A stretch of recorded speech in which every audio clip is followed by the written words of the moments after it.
And we are live. How's everybody doing tonight? My name is Anthony Brian Logan, and you're watching and/or listening to ABL Live. Thank you for joining me tonight. You could be almost anywhere in the world, but you're right here with me live on the show, and I appreciate y'all for that. We got a whole lot going on all over the internets, all over mainstream media, social media, everywhere, and I don't know where to start. First of all, we got to talk about this person in the Georgia grand jury. Have y'all seen her? I mean, what in the world is going on?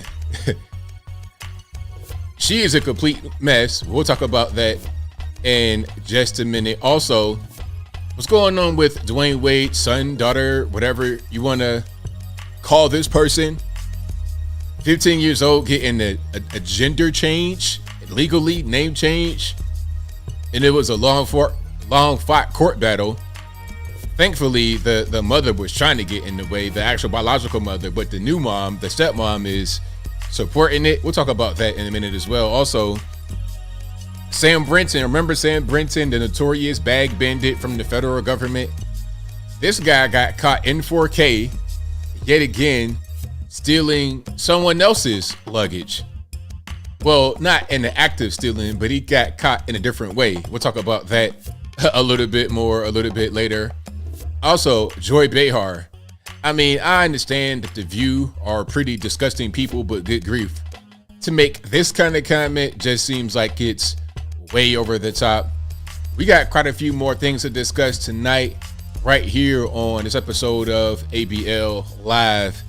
And I need some lights. Let me go ahead and just get that cracking right now. I can't come on the screen like I'm in the shadows. Witness protection program. Let's get them lights cracking. There we go. Perfect.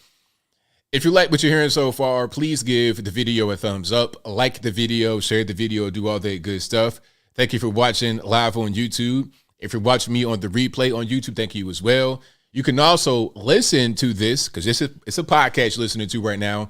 You can listen to this on your favorite audio streaming platform, starting at 8 o'clock a.m. tomorrow Eastern time.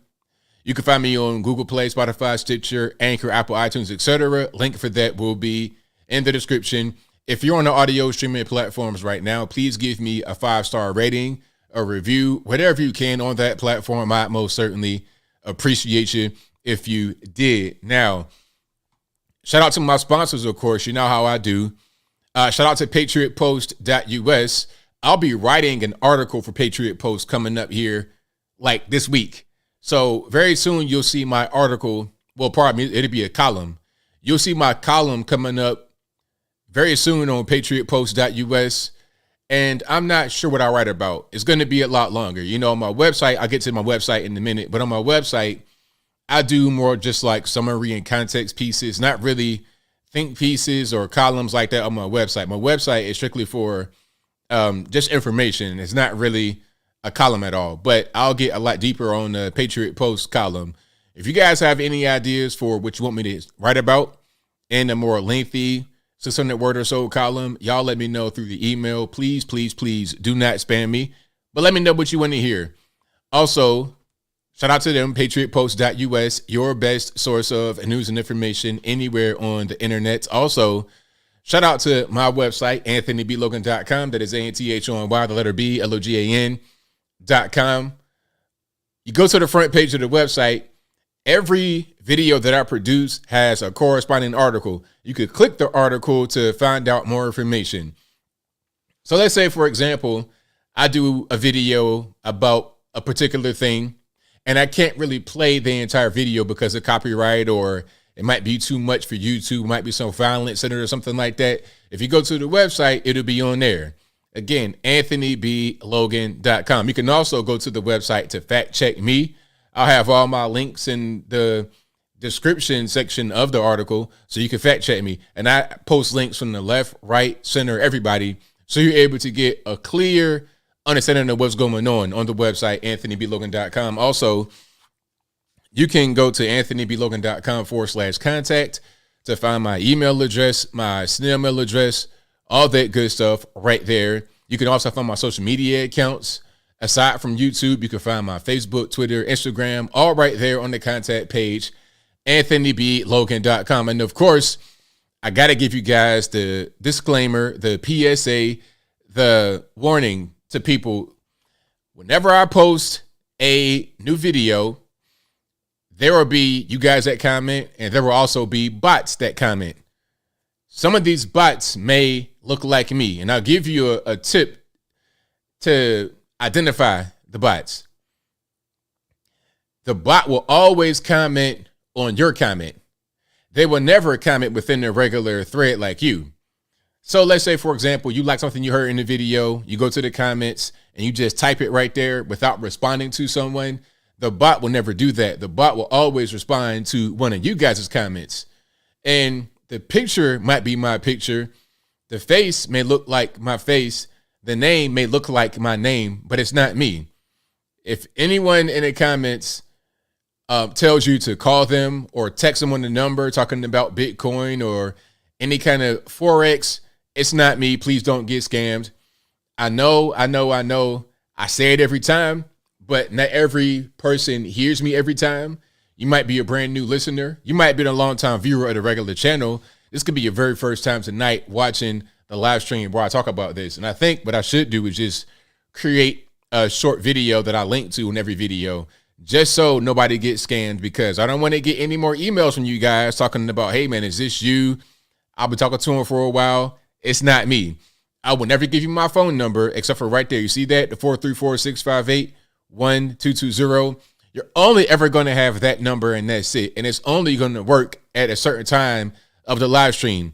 If you call or text that number beyond a live stream, I never see it, because it only works when I'm streaming. I guess you could call it. You could try to text it when I'm not on, but nobody will pick it up. Okay. They don't have autoresponder bots that are there's no chat GPT that'll answer the phone line for you. So yeah, don't get scammed. Please just be aware of what's going on out here in these streets.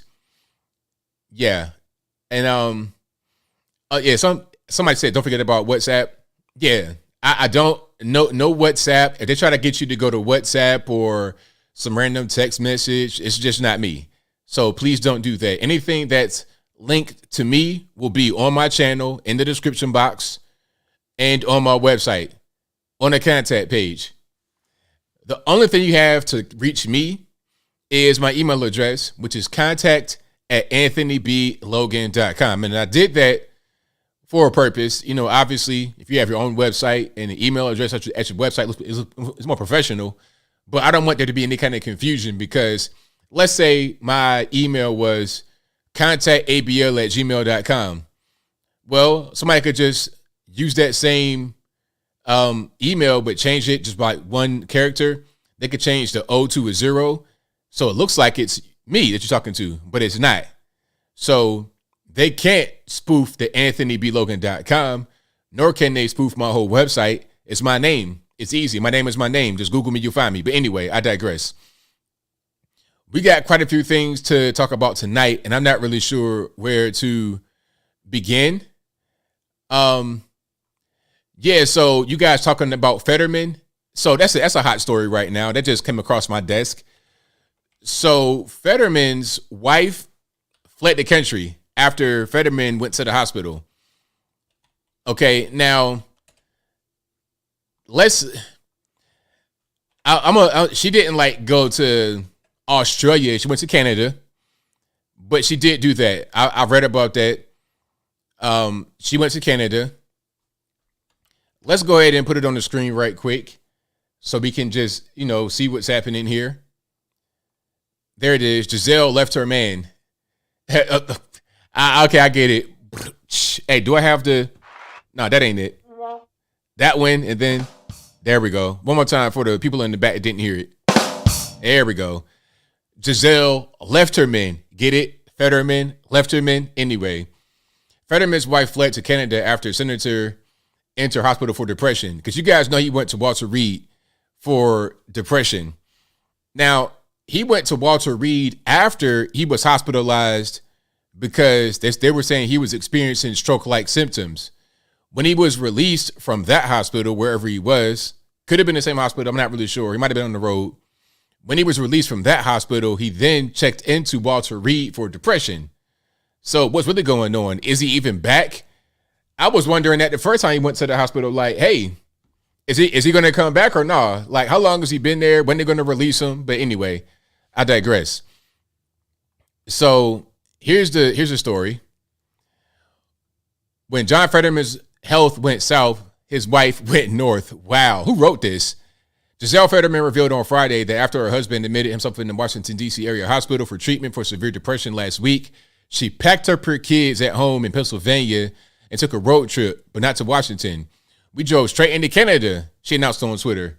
Oh, okay, so she put it on Twitter. Let's see if we can get some something going here. All right, let's see. Okay, yeah, so she put it on Twitter. Wow. Wait a minute. Here's the first tweet. I'm not really sure how to navigate this journey, but I am figuring it out slowly. 1 week ago, when the news dropped, the kids were all from school and media trucks circled our home.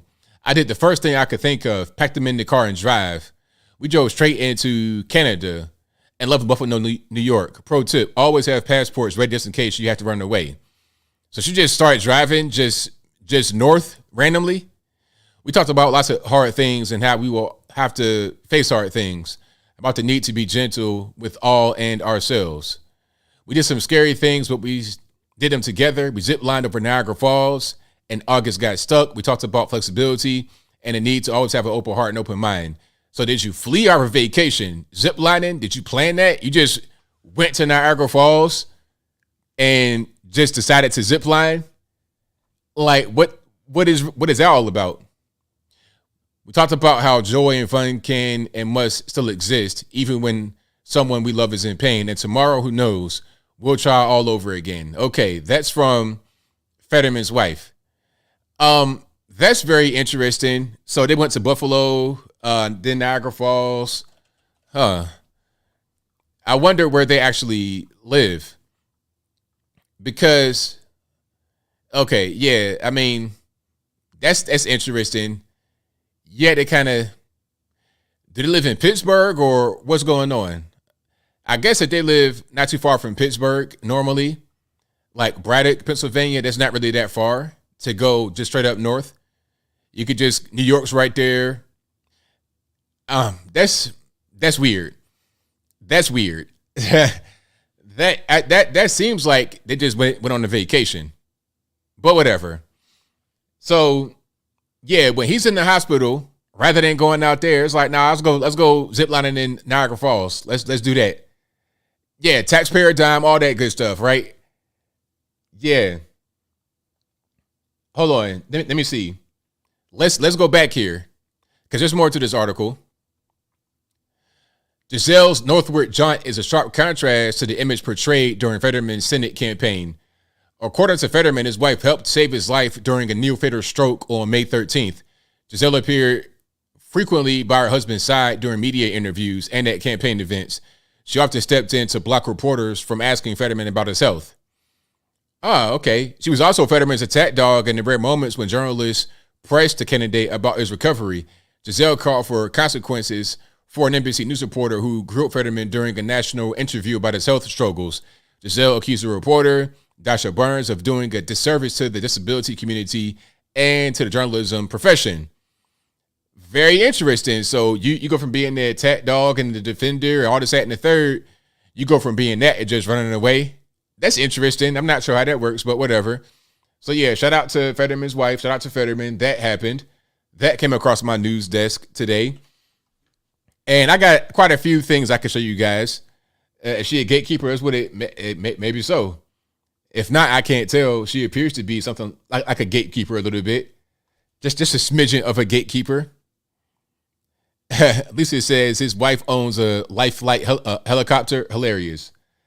That is hilarious. But if you like what you're hearing so far, please give the video a thumbs up. Like the video, share the video, do all that good stuff. Can I play this? Not play this. This is an article.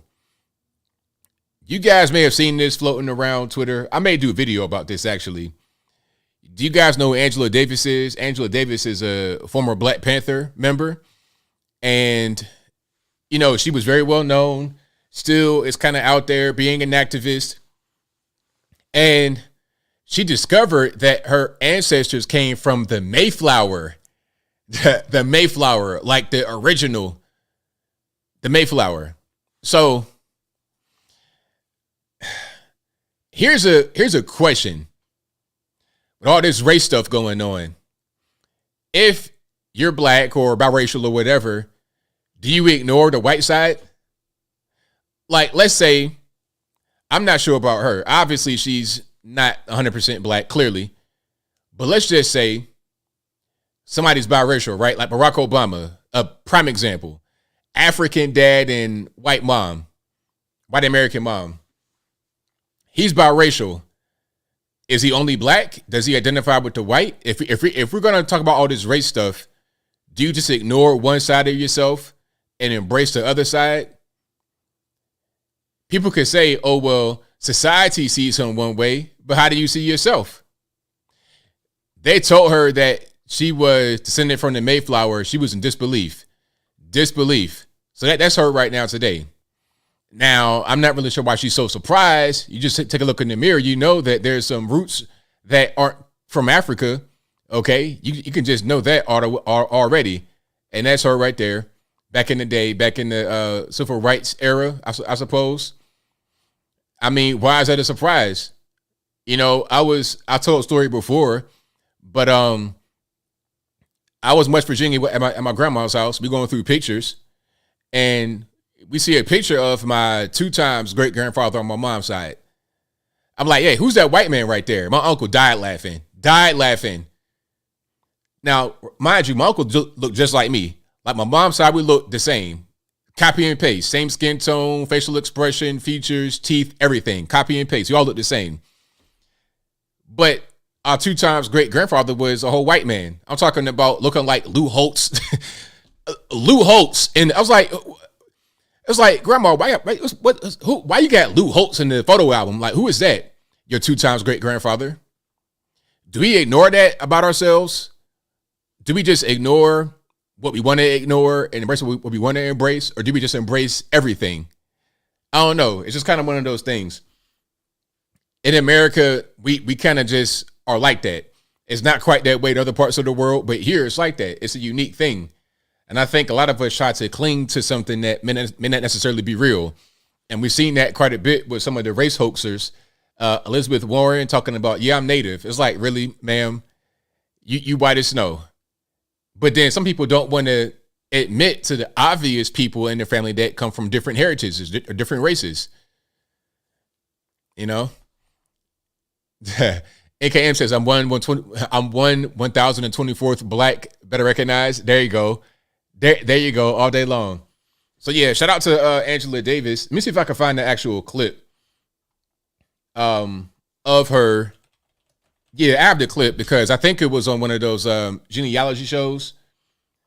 Yeah, matter of fact, here it is. Here it is. All right. Let's check it out. Okay, let's get some sound first. And not to bust your eardrums with the sound. Any idea what you're looking at? That is a list of the passengers on the Mayflower. No, I can't believe this.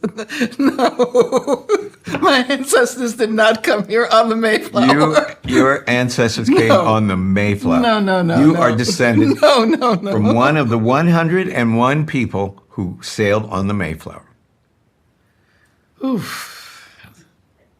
That's a little bit too much to deal with right now. Did you ever, in your wildest dreams, think that you may have descended from people who laid Never. the foundation Never. for this country? Never. I mean, come on. Like, where else? Like, why is that such a far cry? Why is that so hard to believe? Why? Yeah. So, hey, shout out to Angela Davis. Shout out to Henry Louis Gates. That show right there has been really eye-opening for a lot of people. They found out certain things they didn't think were true. Yeah, it's very interesting. I've not done one of those 23andMe things yet because I don't. You know the reason why I've not done a 23andMe, I don't trust it.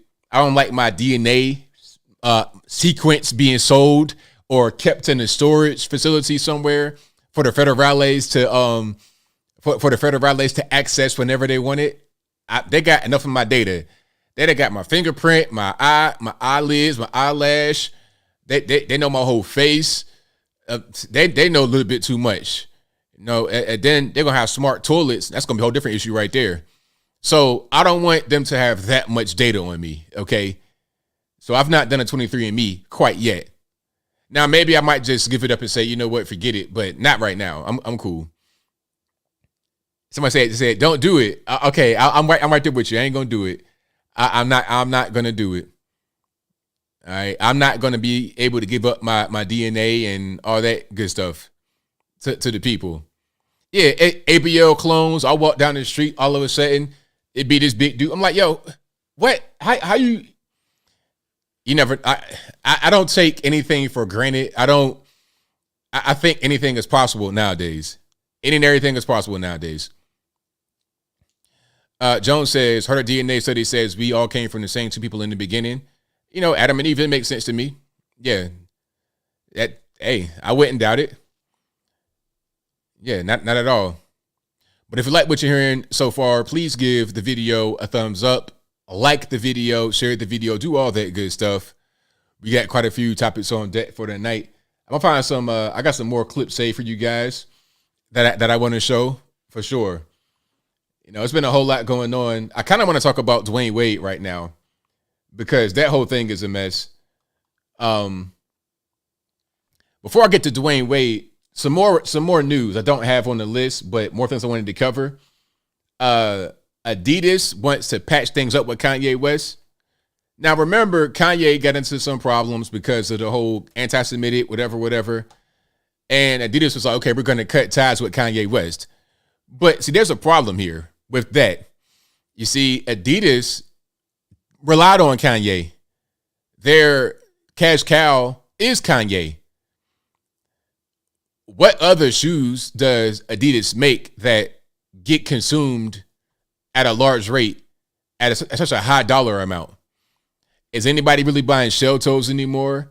Are we in the 1980s right now?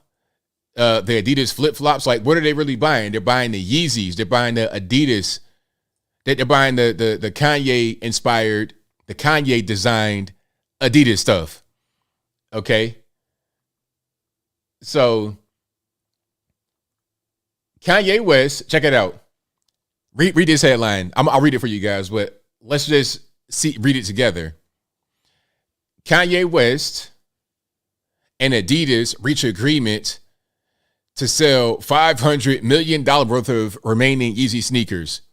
So they're telling me they got $500 million in stock of Yeezys. Is that right? I think not. I think they want get that much money out of $500 million. So like, all right, Kanye, look, check it out, man. We sorry, man. We apologize for, the whole mix up, man. We're sorry. But check it out, man. We got this big hole in our budget. We trying to come up $500 million, man, $500 million. So we need you to come on back for a little bit. Okay. So they went back to the drawing board. They went back to the table.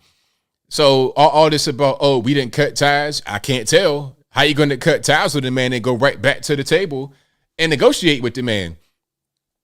That does not sound like cutting ties to me. People saying Yeezy soft. Hey, he getting that money. Who's going to win? See, Kanye, listen, Kanye said whatever he wanted to say, and he's still getting that money from Adidas, who said they were going to cut ties with him. They don't want anything to do with him. Yet he's still able to get money from him.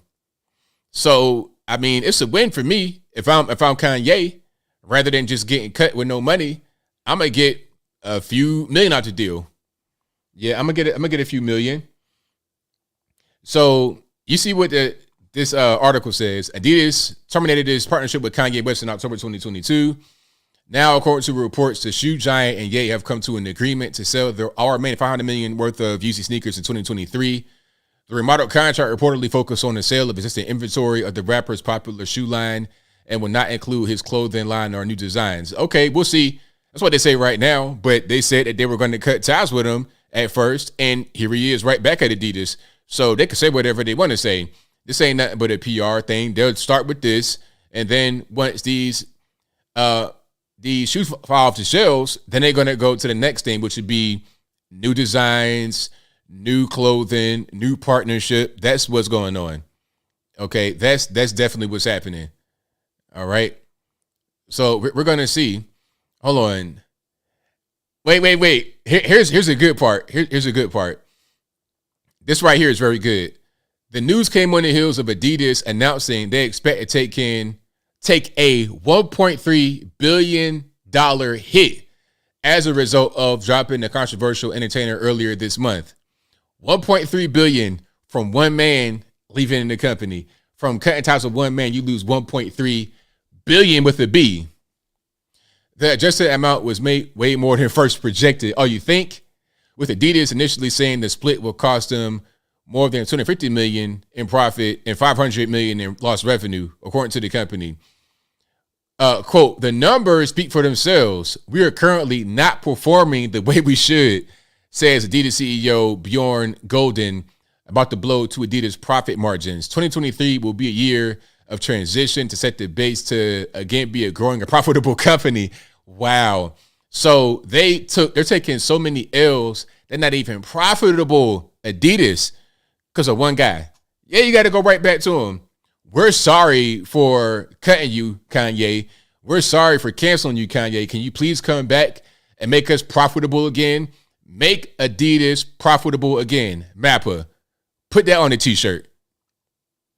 We will pull focus on the consumer, our athletes, our retail partners, and our Adidas employees. Together, we will work on creating brand heat, improve our product engine, better serve our distribution, and ensure that Adidas is a great and fun place to work.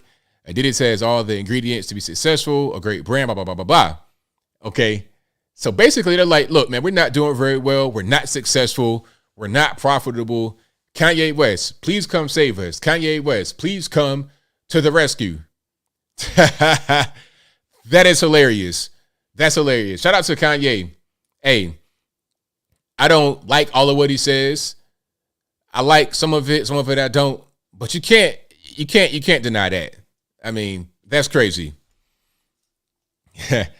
But that's what happens. Like a lot of these companies want to cancel people over things that they don't like, but then they come crawling back when they realize that they need you. That's how that goes. That's that same old story. All right. So yeah, but if you like what you're hearing so far, please give the video a thumbs up, like the video, share the video, do all of that good stuff. And you know what? People I know were saying they're not going to buy anything from Adidas until Kanye comes back, or they don't like how they treated Kanye and they're going to boycott the entire company. So we're not buying your shell toe shoes. We're not buying old Yeezys. We're not buying the track running suits. We're not going to buy a thing from Adidas until you repair the Ye situation. And they may have to do that right now. They may just do that, repair that, to get the money back on deck. And if they don't, you know what would be funny is if a company is doing very well with a guy that's leading the charge, just like Nike with Jordan, right? With the Jordan brand. They're doing very well. One guy's leading the charge. He's the face of the company, driving all the sales, driving the designs, all of that good stuff. He's doing what he's supposed to be doing. And then one little thing happens that might not be that important, a thing that could be forgotten about in 3 days, because you know that's how the internet is. Okay, a guy says a thing, and then 72 hours later it's over with. You forget about it. Because truthfully, a lot of people, if you were to ask them right now, why did Kanye get canceled? They might not know. They might not know the exact thing he said. They may say anti-Semitism. Okay, but what did he say for real? I don't know. Why? Because it's been 72 hours since then. It's been quite a few more hours since then. I've forgotten what he said. They could have waited that out and been fine. But since they want to do that, now here they are. But anyway, oh yeah, the stock is all the way down. The stock's all the way down. They got to figure out what they're going to do. And that was a solution to bring your man Yeezy back on deck. Now, speaking of music and things of that nature, shout out to your man Brad Paisley. You guys know who Brad Paisley is? I mean, I know, I've heard the name, but like I said, if you put a gun in my head and say, hey, man, I need you to go out and do the line dance and sing 3 Brad Paisley songs, I'll be up the creek with no paddle. I tell you what, I would not know what to do. But anyway, this is a very cringe headline, as I said right here on Twitter. Brad Paisley releases song featuring Zelensky on Ukraine's war anniversary. How cringe? How cringe is that? And you know what? Aside from this cringe collaboration between Brad Paisley and Vladimir Zelensky, who is no stranger to the dance floor, who's no stranger to music industry, who's no stranger to dressing up and doing other things. Aside from this thing here, the Ukraine war in general is pretty weird. You know, in other wars, quote unquote, there's always photojournalists taking pictures on the battlefield. I'm talking about stuff that can win you all type of awards. Well, I don't know if it's the Pulitzer or whatever you win for photography, for being out there in the field. You could win some amazing awards for war footage. But in the Ukraine war, I feel like we have much more technology. We have a better ability to be able to take this footage, to be able to take these photos, but we don't see many of them. We don't really see much. We'll see some video of some shells on the ground or some broken building, maybe, perhaps, but we don't see the incredible photojournalism right there on the ground as we did in times prior. So why were we able to see such high definition, clear photos in the 70s during Vietnam, but all of a sudden now in 2023 we don't see much of anything? Maybe I'm just tripping. Maybe I'm incorrect as far as what I'm saying, but I don't think so. I think that there's some stuff going on with this war. It's just not really right. They're not telling us the full picture. So that's just what it is. That is what it is. They post on TikTok, some of the soldiers. Okay. But what about the actual, like, award-winning, stellar, beautiful photography? I don't really know. But y'all gotta tell me what's happening. Is out there ABL? Okay. It's a TikTok war. Hey, you got filters and all types of stuff on TikTok that can make the war be whatever they want it to be. We've seen Zelensky in front of green screens before. We've seen that already. That's been proven. I'm not saying that he was out there on the battlefield, but we've seen him in his quote unquote office in front of a green screen. And then the question is why? Like, what's going on? Yeah, air raid sirens for Joe when he came through. It's like, really? Ew. And Joe has said he's not going to go to East Palestine. Now, here's my question. Why would Joe go to Ukraine and Poland, but not go to East Palestine, Ohio? Why? He literally said he's not going to go to East Palestine. He's only going to go to anywhere else other than East Palestine. Why not go there? You seen your man Booty Gig there, looking like your man from The Simpsons. Hold on, let's get a picture of Booty Gig. Matter of fact, speaking about live pictures on the battlefield in action, I got a live picture of Booty Gig right there on the battlefield, or pardon, right there on the site of the East Palestine disaster. So check it out, right? Here we go. Boom, that's Booty Gig right there, okay? Ready to roll. Hard hat, high vis vest, okay, Washington, D.C. Suit, shirt with the collar and no tie. He is ready for business. 100% ready for business. All right? You guys do not mess with the Booty Gig. He knows everything. He has all the answers. He's going to get down to the bottom of the problem. So they're saying Booty Gig out there, but Biden does not go out there. And they say he's not going to go out there. I'll tell you one thing. One thing I'll say about this administration, they have no problem telling you how they feel. They have no problem. They'll tell you, look, man, we ain't going to no East Palestine for what, though? Like, we're not going there. We're going to go to Ukraine and Poland to get some more money, okay? And we're going to further aggress upon Russia and say that they're aggressing upon us. Meanwhile, China can fly a balloon over our head and all over the United States, all over North America, South America, wherever they want to fly it, and there's no problem. But if Russia and Ukraine are fighting, a Slavic civil war is going on. We got to get involved. Why? So yeah, shout out to Booty Gig. Shout out to your man from The Simpsons. I forget his name. You guys know who it was. I always want to say Ned Flanders, but that's not Flanders. That's the Smithers. Thank y'all. Yep, that's Smithers. That was Mr. Burns' boy. His boy in more ways than one. Yep. Shout out to Smithers. I mean, and actually that is a fantastic comparison if you know what you know about Smithers. Between him and Booty Gig, that was an amazing comparison. Absolutely. All right, but we got some more topics on deck that I want to get to. And if you like what you're hearing so far, please give the video a thumbs up, like the video, share the video, do all of that good stuff. We got quite a few more things going on. Oh, and of course, you guys got to see a graphic right quick. You got to see a graphic. Check it out.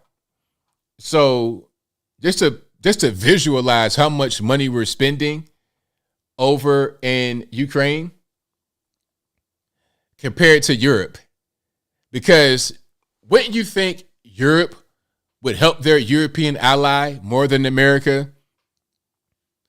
Poland is right next door. Moldova, Romania, all these places. Germany, wouldn't they want to help Ukraine as their neighbor against Russian aggression? How about NATO countries? Wouldn't they want to help NATO against quote unquote Russian? Wouldn't they want to help Ukraine against Russian aggression? Check it out. So look at the spending. And this is low. This is from CFR.org. I think we didn't already spent how much? Well, military aid, I don't know. But I know as far as total money, we probably already done spent $165 million. Not million, billion with a B. $165 billion in Ukraine. But East Palestine got to beg for a little bit of money. Got to beg for a little bit of money. That's crazy. So if that graphic right there doesn't really, if that doesn't grind your gears, and look, you see the next largest contributor, 5.1 billion from UK, and the whole European Union, 3.3 billion compared to 46.6 billion, and really 165 billion. Dropping the bucket. Look at all these countries. Oh, they're small, ABL. Okay, but they're in Europe though. We're not Europeans. We are Americans. Why are we helping them? Why is anybody helping Ukraine? Really, if anybody's from Ukraine, if anybody has family in Ukraine, I feel for you guys. If anybody escaped Ukraine, I feel you. But for real, just let it fall. Because propping it up is only going to serve Western interests. It won't really serve the Ukrainians' interests. We don't really care about the fate of Ukraine. We care about more. We care more about our own political aspirations and our world dominance and playing the power game. We're not really worried about the people of Ukraine.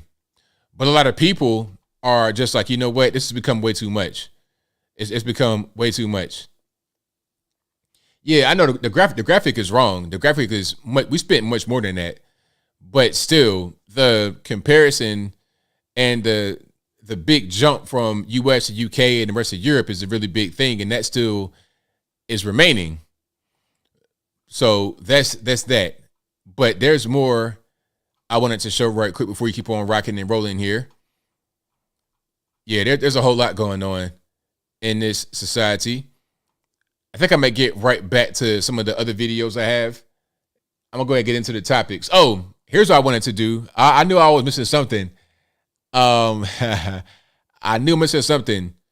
So did you guys see the new Sam Brinton story that dropped? Remember Sam Brinton? Sam Brinton was a guy. He worked for the Department of Energy and the federal government. He had this really long title. The title had like 10 separate names in it. Deputy Assistant Director of Assistant to the Manager of Buc-ee's and Wawa, McDonald's. It's like, how many words are in your title, sir? Can we get a shortened version of that? But anyway, I digress. So Sam Brinton was a guy that was stealing women's luggage. And some of you guys in the chat were saying, hey, he probably was scoping them out because he wanted to get certain luggage to steal the clothes inside and wear them. Because hold on, let's just show Sam Brinton, aka alternative Matt Damon, aka Caillou, aka Dragon Ball Z from Krillin. Krillin from Dragon Ball Z. Let's just show him in his natural state. And then we're going to get into the recent story about him. Hold on one second. Let's look him up. Shoot, this picture might have him wearing somebody else's clothes. You never know. All right, so this is Sam Brinton, right? That's him. Now, I think I'm using the right pronouns here. Do I care? Not really. Not really. But that's him, right? Obviously confused. This is a gown right here, I suppose. Did you get that from stolen luggage? Did you get it from Shein? Did you get it from JCPenney's? Like, what's going on? So you see he has women's jewelry, all this and that, but you see in his 1975 adult actor mustache, skinhead bald, just like me. He could go from American History X straight into Showgirls just like that, from set to set. It's like, all right, director, where you want me to be? I'll be over there doing a dance scene with the water on me. Then I go over there and curb stomp some fool into oblivion for the show, right? But anyway, that's him. Now, he got caught on several occasions stealing women's luggage from airports. Obviously, he has a problem. He is a bag bandit. Just like, you ever hear about these guys that are firefighters and set fires and then go put them out? They call them, I forget what they call them. Some kind of firebug, something like that. You got guys that do certain things that are very strange, but that's their thing. That's their, right? His thing is obviously stealing women's luggage. Now let's go back. Let's go back here. So this is your man, Sam Brinton. And we have evidence. A woman named Aisha Kamson. She's from Tanzania. She's a fashion designer. Okay. She posted this and it's like, hey, I saw this man on the news, on Fox News, and I saw him wearing my clothes. Listen, it's a fetish. Exactly. Thank you, Andrew B. She said she saw this man wearing her clothes. So she was going to a fashion show in 2018 in DC. So it goes all the way back to 2018. You know, as far as right now, that's the earliest, but it's probably going back further than that. He's probably been doing it for a long time. He got caught, I think, last year doing this? So you're talking about at least 4 years of serial bag banditry. Anyway, hey, I saw this guy wearing my clothes. So obviously the woman is not the same size as him. So he probably had this altered. It doesn't have any sleeves on it, like regular sleeves. It's kind of like it just goes over your shoulders. So he turned it around to make it be a little bit different, wearing different jewelry with it, the whole thing. Now, yeah, he did get fired. Yes, he did get fired. He got fired in December of last year. So he's not in the government anymore. And if he didn't get fired, they would have found more and more and more things like this. Anyway, chat begging to stop. We can't stop. I can't stop. Won't stop. Puff Daddy. Year 2000. So, he has been doing this for quite a while. Right? And he stole quite a few things from her. Matter of fact, hold on. Let's go to the TMZ article, shall we? Here we go. Perfect. This will show bigger pictures. I know you want to see bigger pictures of Sam Brinton, right? I know you want to see more. So the woman was a fashion designer, and she had a bunch of her custom designs in the bag for a fashion show. Now, what probably happened is this, and you guys mentioned it last time I brought it up. What probably happened is this. He probably scoped Ms. Campson, the fashion designer, out on the plane, or before they got on the plane, probably. Whatever. On the plane, before the plane, doesn't matter. He probably scoped her out and was trying to identify which bag is hers. And you know what? He could have stole it from the overhead luggage. Who knows? Anyway, he probably scoped her out, identified the bag, and was like, okay, jackpot. I got purses and dresses and jewelry. I am lit. That's what happened.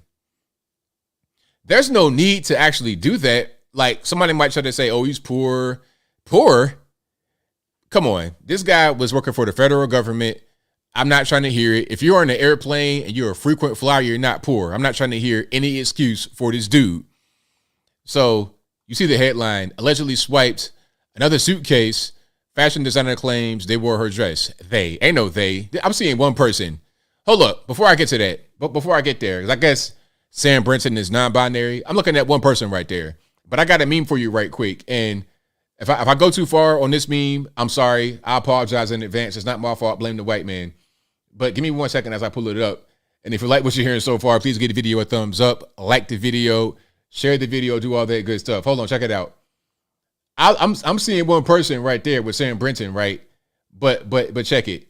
Now, here's a meme that you guys can get behind. If you laugh, it's okay. It's totally fine because it's an accurate meme. It's accurate. I'm not trying to be I'm not trying to be mean. I'm not a mean person. I'm a nice guy. This meme is of, obviously, Siamese twins. They have 2 heads, 2 brains. That's 2 people. They just share one body. And the headline says, the only person I refer to as they, them. Is that accurate or no? Is that accurate or no? Y'all let me know what's happening. I think I pretty much got it right on the money. So when I see, oh, Sam Brinton, they, I'm looking at one person. I do not see 2, but right here, I see not 1, but 2 people. Huh? That's accurate. Calling one person more than one person is inaccurate. There you go. Boom. Boom. Don't be afraid to laugh. It's okay. It's totally fine. Do not be afraid to laugh. Let's go back. So Sam Brinton could be in more hot water, et cetera, et cetera. So let's go down here. So he stole a bag from DCA, the Reagan Airport in Virginia, which is right there by DC.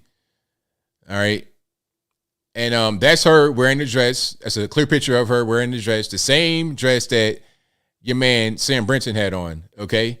She's wearing it, award-winning fashion designer. And that's him right there. And you know what? You got to be some type of psychopath to wear stolen stuff on TV. It's like, sir, we can see you, man. We can see you. All right. We can see you right here. Look at it. Hold up. Let's do before. How about this? Who wore it better? Who wore this dress that was designed for a woman better? Sam or Miss Aisha? And then, hold on, there's more. That's probably stolen right there too. All right. But I don't want to get too deep into the whole the photo gallery. I'm not trying to see a photo gallery of this dude. I'll spare y'all that. I almost went to the photo gallery and went through the whole thing. But I'm not trying to have no other stuff pop up at that same time. We got little kids watching, so we can't have that going on. But yeah, who wore it better? Oh yeah, but there was quite a few dresses that this guy probably has stolen. It's a mess. I'm glad he should get actually put on the list because, okay, let's just say you're on the plane, right? And next to you on the plane is a serial bag bandit or a peeping Tom or a guy that's a general societal nuisance. And he'll just break the law for no reason. A kleptomaniac, like you can leave your AirPods in your book bag under the seat and you go to the bathroom and when you come back, they're gone. He can have earpods in his ear. He won't even want to sell them. He'll just take them because they're right there. I don't want that kind of guy sitting next to me on Spirit. What else? Delta, American Airlines, Frontier. I don't want that guy sitting in DE next to me in DF. Okay, that's just what it is. All right. But if you like what you're hearing, so you know what to do. Hit the thumbs up if you're not done so already. And if you listen to me live on the audio streaming platforms, please give me a 5-star rating or review, whatever you can. That most certainly appreciate it. Yeah, Alex Murdaugh. I've been watching that whole thing with Alex Murdaugh. Like, what's going on with him? Hold on. Do you guys think that Alex Murdaugh did that to his family? I mean, is that what happened or no? Y'all let me know.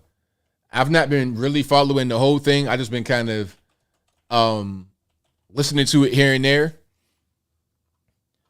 I saw the picture of him crying hard, snot coming out the nose and everything. It's like, Doc, what is going on? But I don't really know too much about the case. I see it occasionally when it comes on Fox, but I don't really pay a lot of attention. All right, people say yes. If you guys don't know who Alex Murdaugh is, it's kind of a long story. So basically, it's this guy that killed his, allegedly, I don't want to say he killed him. He allegedly killed his wife and son. And it's been like a whole thing. It's the latest TV trial that's been going on. And I'll show him right quick, just so you guys know what I'm talking about. And when I show him, if you don't know what I'm speaking of, you probably will at this point. So that's him right there. Did you lie to SLED Agent Owen and Deputy Laura Rutland? Now you're hearing accents right now because they're in South Carolina, so they got pretty strong accents. And it's been a whole thing to watch. It's been really interesting. You know what I like to watch if this trial comes up occasionally? I like to watch I like to watch the body language of the people in the crowd, like not the crowd, but like the lawyers or whoever, like right here in the front. They are so stressed out. I mean, that they got about 18,000 bottles of water up under that desk, and they got about 15 more on top of the desk. They are stressed.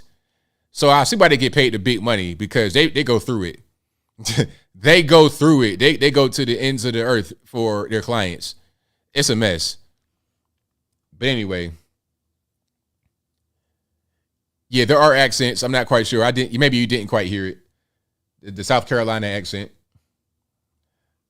But that's what's going on there. And let's keep on rocking here. Is he famous? I'm not sure who he is really. But sometimes, hold on. Who is he anyway? I know you guys know more than I do. I don't know everything. He is a prominent.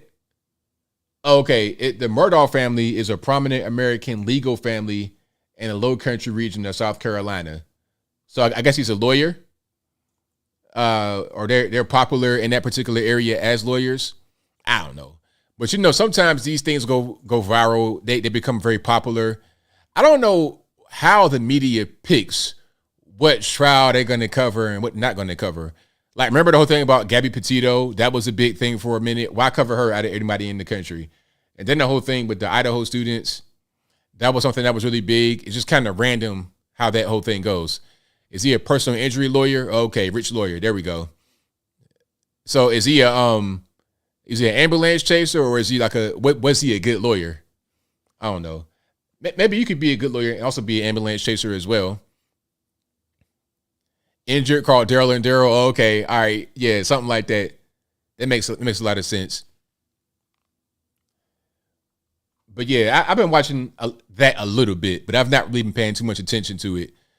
But I'm gonna keep rocking here. We got a few more things going on. Oh, speaking of the law and courts and whatnot, did you guys see the Georgia grand jury foreperson? Now, a little bit of context for the Georgia grand jury foreperson. Now, Fani Willis is the DA in Fulton County. She just got in there recently, and she's trying to shake things up, make a name for herself. In my opinion, I think Fani Willis wants to be Kamala Harris, meaning she wants to be the potential president or vice president. And the reason why I say that is because, all right, you're in Fulton County, right? Your job should be to go after the guys in Fulton County, Atlanta. That's her right there. What she's been doing is going after Young Thug, some of these guys, YSL, that whole gang, and other people like that. There was another gang that are popular on Instagram. They do like home invasions, drug rich gang. A lot of these guys in Atlanta, they've been terrorizing the whole city for a long time. She's trying to get these guys in the penitentiary. Good thing. Good on her. That should be her focus, right? As a Fulton County DA. But what she shouldn't be doing is trying to attack Trump, which is what's happening. Now, her case against Trump lies in the whole thing about election interference. Remember the whole thing about Brad Raffensperger and the counts weren't right. And Fulton County had problems. They couldn't get their vote right. And a flood or whatever happened. There's all kind of stuff that went on, right, in 2020. Right before the runoff with Ossoff and Warnock. So she's saying that Trump interfered with the election, and there's going to be a grand jury to decide if they're going to indict him. And if they will indict him, what is it going to be? All right? If I got that wrong, let me know in the comments. Please correct me. So anyway, that's her. And the grand jury has a foreperson, I guess the leader of the grand jury. And this foreperson is a nut. And that's keeping it, that's saying it lightly. All right. That is saying it lightly. Let me go play some video for you guys right quick so you can kind of see what I'm talking about and really get a good grasp on it. And the foreperson was so ridiculous that even CNN was like, come on, this is too much. That's too much. I mean, what in the world are you doing? Talking about you want to get Trump indicted, and if you're not going to do it, you'd be sad. But as a jury person, you should be impartial. You should only be concerned about the facts of the case, nothing else. You shouldn't be having your personal opinions get involved in a situation, especially when you are already on the jury. All right, so let's check it out right here. All right, no ear-piercing sound. Did you personally want to hear from the former president? I wanted to hear from the former president, but honestly, I kind of wanted to subpoena the former president because I got to swear everybody in. And so I thought it'd be really cool to get 60 seconds with President Trump of me looking at him and being like, do you solemnly swear? And me getting to swear him in. I kind of just thought that would be an awesome moment.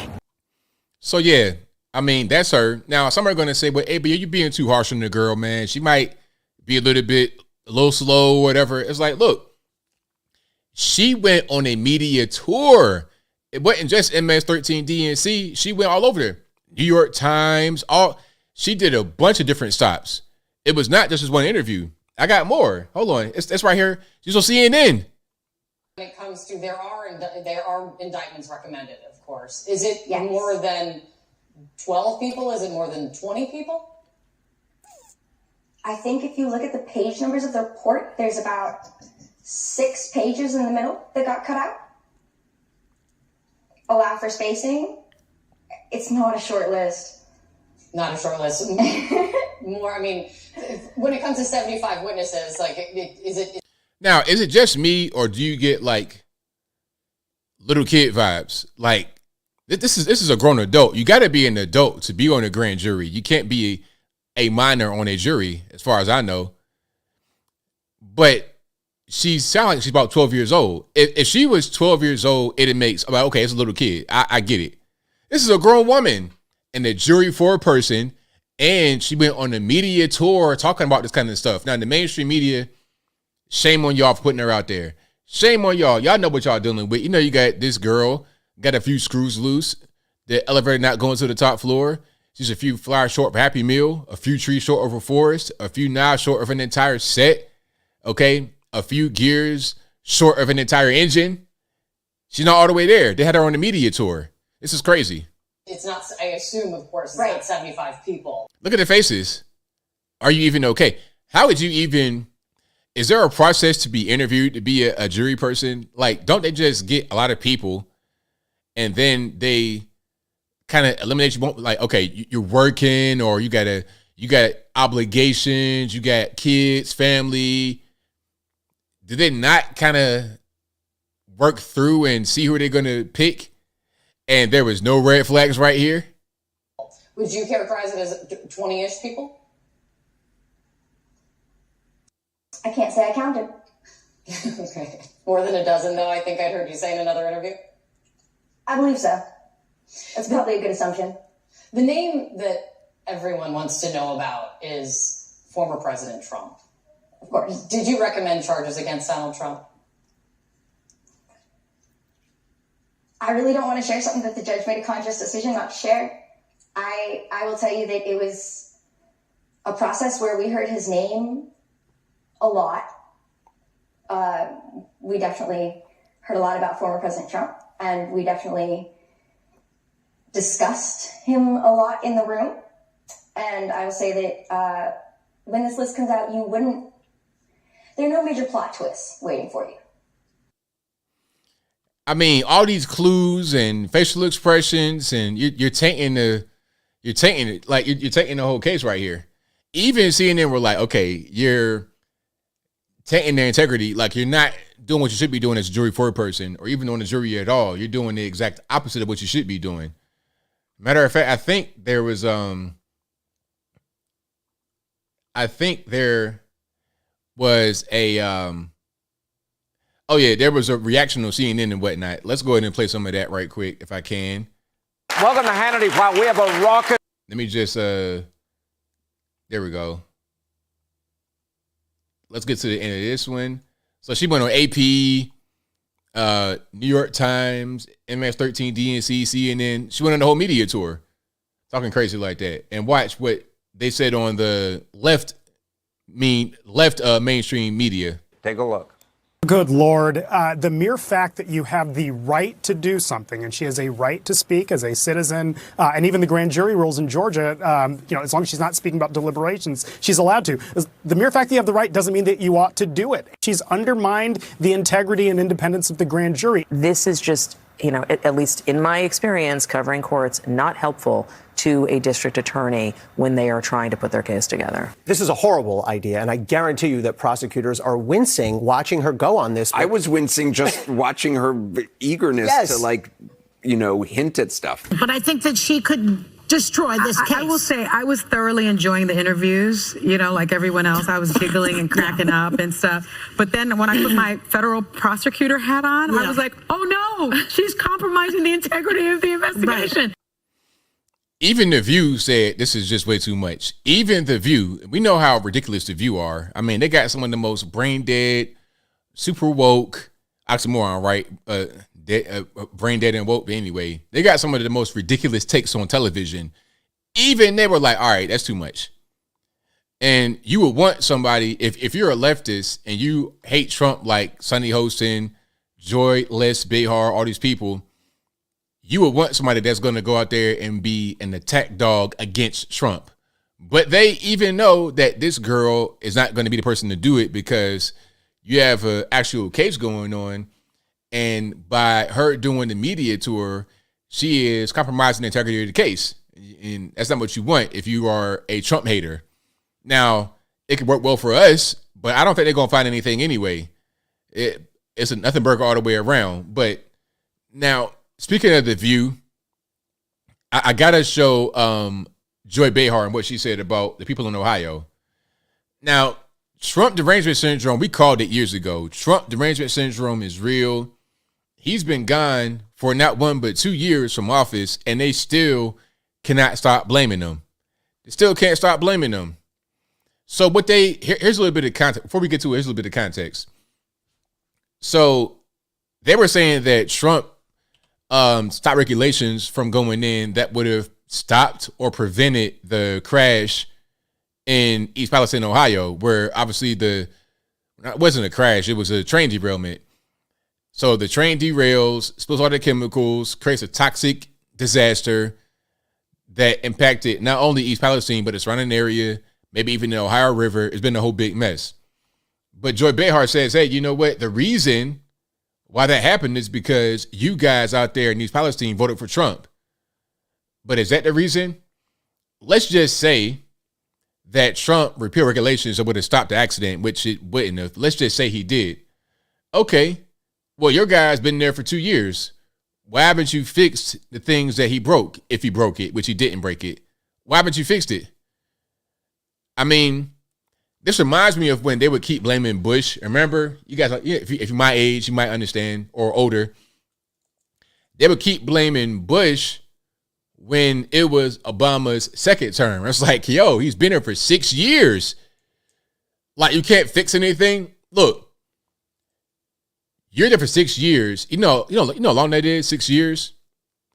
6 years, you can go from having a pregnant woman into a first grader, an infant in the womb, in vitro, okay, a baby in the womb to a first grader in just 6 years. So there's plenty of time to fix things in 6 years. Why you still want to blame Bush? This is what this reminds me of. It's the same thing all over again. Same thing. If, God forbid, there was to be another Democrat after Biden and he got 4 more years, they would still want to blame Trump. It's like, yo, we're in year number 8 of your guy and he hadn't fixed anything. But let's go ahead and play this right here from Joy Behar. About regulations for a second, because it seems to me that the Republicans are obsessed with this notion of the free market, and they don't like a lot of regulations. Because it means profit. When you deregulate, you get profit. But I know. Part of deregulation, for example, there were very few plane crashes. Thank God. And that's because the industry is highly regulated. We have to pay for regulations and safety standards. Otherwise, where are we? We're all going to go up in flames. Norfolk Southern gives as much to Democrats as Republicans. It's a very powerful lobby that is trying to block regulation. And this train, to Sarah's point, 2 miles long with 2 full-time employees and a trainee on it. And they didn't even need to, because the last administration rolled it down to only one worker. They happened to have 2. One thing I just want to say is I do think this was an unforced error by President Biden. It was 20 days before we had Secretary Buttigieg go down, 10 days before he put out a statement acknowledging it. Yeah, Buttigieg, that was useless for him to go down there. And then Biden is not going to go down there at all. So the whole thing is just kind of dumb, useless. This is Trump country. He won by 40 points. He is a president for all Americans. I believe that, but he needs to show that he is. It was time for him to be. I don't know why they would ever vote for him, for somebody who, by the way, he placed someone with deep ties to the chemical industry in charge of the EPA's Chemical Safety Office. That's who you voted for in that district. Donald Trump, who reduces all safety. He did in those days. Now, there's so much there. Even the crowd was like, oh, come on, Joe, you didn't went too far. The crowd was gasping at her. Now, the crowd go there for those ridiculously stupid, brain dead, woke takes. They go there for that. That's the crowd. That's her audience. She's preaching to the congregation, not to the choir.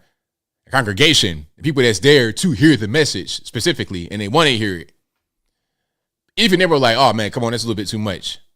But to talk about that part, let's say you appoint somebody with ties to the chemical industry to head up chemical safety. Why is that a bad thing? Because that person would know about chemical safety and they would know about how to operate in the corporate style environment, which can be emulated in the federal government. Why is that a bad thing? If they have a bad track record, that'd be a bad thing. But if they got a good track record, why would it be a bad? If they're going to cut corners for the chemical companies, when in reality, if you have any kind of spills or whatnot, that goes bad for the chemical company. They got to pay out a bunch more money. It makes no sense. You know, so they're going to pay a lot of money from NS, Norfolk Southern. There's going to be a lot of money paid out. They've paid out a little bit of money so far. It'll be more paid out over the years. It's going to be class action lawsuits. They don't want to have these accidents happen or these spills to happen because it's going to cost them money. It's simple. But, you know, to the average normie that may watch The View who appreciates Joy Behar, they will take that message and be like, yeah, you shouldn't have anybody that has experience at chemicals working in the government with chemicals. You know, but they don't really understand. And if you're not going to hire a guy from the chemical industry to head up chemical safety, who are you going to hire? You going to put Pete Buttigieg right there? Just like you should hire somebody with experience in, I don't know, law enforcement, perhaps, at least, or border security. You should hire that kind of person to be the border czar, you know, rather than Kamala Harris. What's Kamala Harris going to do with the border? Not a thing. Not a thing. It's a useless title. Completely useless. And I feel like a lot of these government positions are useless. It's just a bunch of money being spent for no reason. They say, hey, we need to get more money, more spending, and then what you spending it on? Hey, man, don't worry about it. We're just going to spend it. It's so silly. All right, so Carolyn Jones says, so The View is basically saying Ohio deserved a tragedy due to supporting Trump. sabotage like the pipeline. Yeah, basically she's saying that they deserved it. It's their fault because they voted Trump. And if they didn't vote Trump, then this wouldn't have happened, which is not true. But that's what she's saying, that you guys deserved it. It's your fault. You voted for Trump. That's crazy. You know, even when I see people like have, you know, there's home invasions or whatnot happen in really high crime Democratic areas, it's not their fault they got home invaded. It's the environment that's created. The people that are in charge created the environment. A lot of your average normals don't even know what's going on. They don't really get it. Now, if you're vocal about, defund the police, stop the police, all this, that, and the third, and then you need the police and they're not there. If you were actively out there saying F the police and you need the police and they're not there, well, what did you want? You got what you wanted, you know? But I don't think anybody said in Ohio, let's not have any more chemical safety, F chemical safety. I don't think anybody ever said that, but whatever. Thank you to Anastasio. I appreciate you, boss, for tuning in. And you guys are the best audience anywhere on these internets. If you like what you're hearing so far, please give the video a thumbs up. Like the video, share the video, do all that good stuff. Exactly, Jim Adams. Jim Adams says, Trump made the bearings on the train fall off. Exactly. I mean, they will say anything on The Spew, a.k.a. The View. Anything. Now, speaking about saying anything and doing anything, let's talk about Dwyane Wade and his boy that is now identifying as a girl. Now, I said, well, I've been following this case for a long time, for years, back when Dwyane Wade's son was 12. And by the way, his son is named Zion, but now he calls his son his daughter and calls this person Zaya. So rather than Zion, as in Z-I-O-N, it's Z-A-Y-A. The same middle names and last name, just a different change in the first name. And I think there's a legal gender change. Not sure how that happens. You just get a license with female checked on it or non-binary checked on it. I have no idea. But guess what? Guess what, though? Regardless of what you want to identify as, how you want to dress, how you want to appear, what you want to do to your body or whatever, when you die and 1,000 years later, they're doing an archaeological dig on your cemetery where you were buried and they dig them bones up, it's going to be male bones. Point blank, period. This is what Matt Walsh was saying. People said Matt Walsh was too mean. He was too harsh. Really, was he mean and harsh? I can't tell. I think he was right on point. What he said was a fact. But anyway, if you want to be an adult, right? If you want to be an adult and you want to identify as a hot take of gas, if you want to identify as a hot summer night, if you want to identify as a Cessna prop plane, crop duster, a UFO, whatever you want to, a Chinese spy balloon, whatever you want to identify as yourself, go for it. Knock yourself out. I've got a couple of things I got to say, just real quick. You as an adult do whatever you want to do, but there's exceptions. There are exceptions, and these are reasonable exceptions. Here's the first one. Don't violate someone else's rights. Leah Thomas, staring at you, Leah Thomas. Yes, you can identify as a woman and swim that way, but don't as a 6'4" Michael Phelps lookalike with them big size 18 feet, crazy basketball palming hands. Don't get in that water and compete against other women. That's unfair. You have a biological advantage over the women. It's not right. You are intruding on their space and violating their rights. So identify as whatever you want, swim as whatever you want, but don't violate someone else's rights. You on the same page? And then the next thing would be, don't make me participate. Don't be like, hey, ABL, you like my dress? You want to call me they, them, and ma'am? I was like, look, man, I ain't got no time for this. I'm just trying to do my show. I don't want to participate. I don't want to do it. I'm minding my business. I ain't trying to be talking about your dress and your fingernails and your. Leave me out of it. Okay, leave me. Don't force others to participate in your madness. That's not my pronouns, ABL. My pronouns are it and them. And at 12:45 in the afternoon on a Tuesday, it goes to rock and rocks. It's like, all right, man. Like, stop. Just stop. How about this? How about, you know what a good solution would be? If from day to day, moment to moment, minute to minute, you keep changing your pronouns and how you identify, how about I don't talk to you at all? Because I don't know who you are. Because when I met you on December the 18th, 2021, your name was Tyler Johnson, and now it's Shamika Taylor. I don't know who you are. You had a high and tight Marine Corps, 1975, Paris Island hairstyle at first. Now you got this big, crazy blonde wig with dreads in it. I don't know what's going on. How about I don't address you? I don't talk to strangers with a deep conversation. I'm going to just go over there and you do what you want to do. Is that fair or not? Because I'm not trying to impose upon you, and the same thing for you. Don't impose upon me. But I'm triggered, so I digress. Now, let's get to your man, Dwyane Wade, and his boy, Zaya. So, Dwyane Wade fought a court battle for like 6 months to get his boy's name changed from Zion to Zaya. And the reason why it was a court battle is because the mom got involved. The real mom. So, Dwyane Wade was married before Gabrielle Union. And hold on. So let's put the picture up right quick so you can see what I'm talking about. Here we go. So on the left, you have the boy, Zion Wade, now known as Zaya Wade, who identifies as transgender at age 15. And before I continue, adults do whatever you want. Children, leave the kids out of it.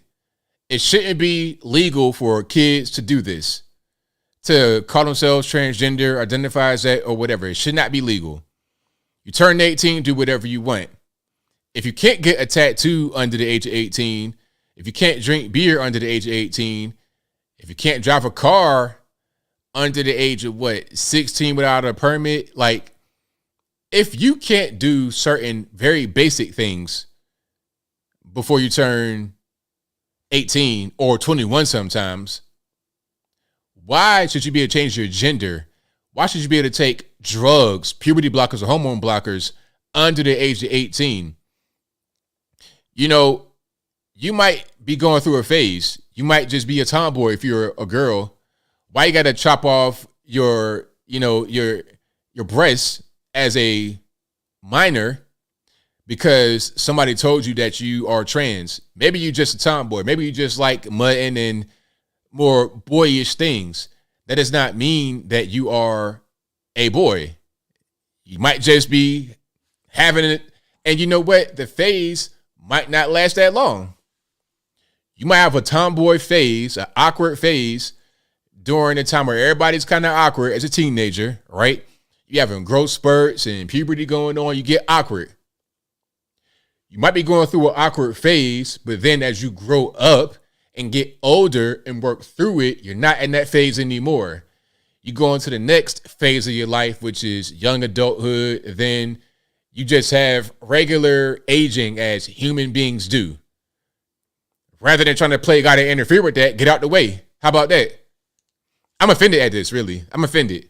I'm totally offended at children doing this. Adults, whatever, man. I've been seeing all kinds of stuff what adults do. You want to smoke crack? Okay, whatever as an adult. You want to put a dress on? So what, man? Do your thing.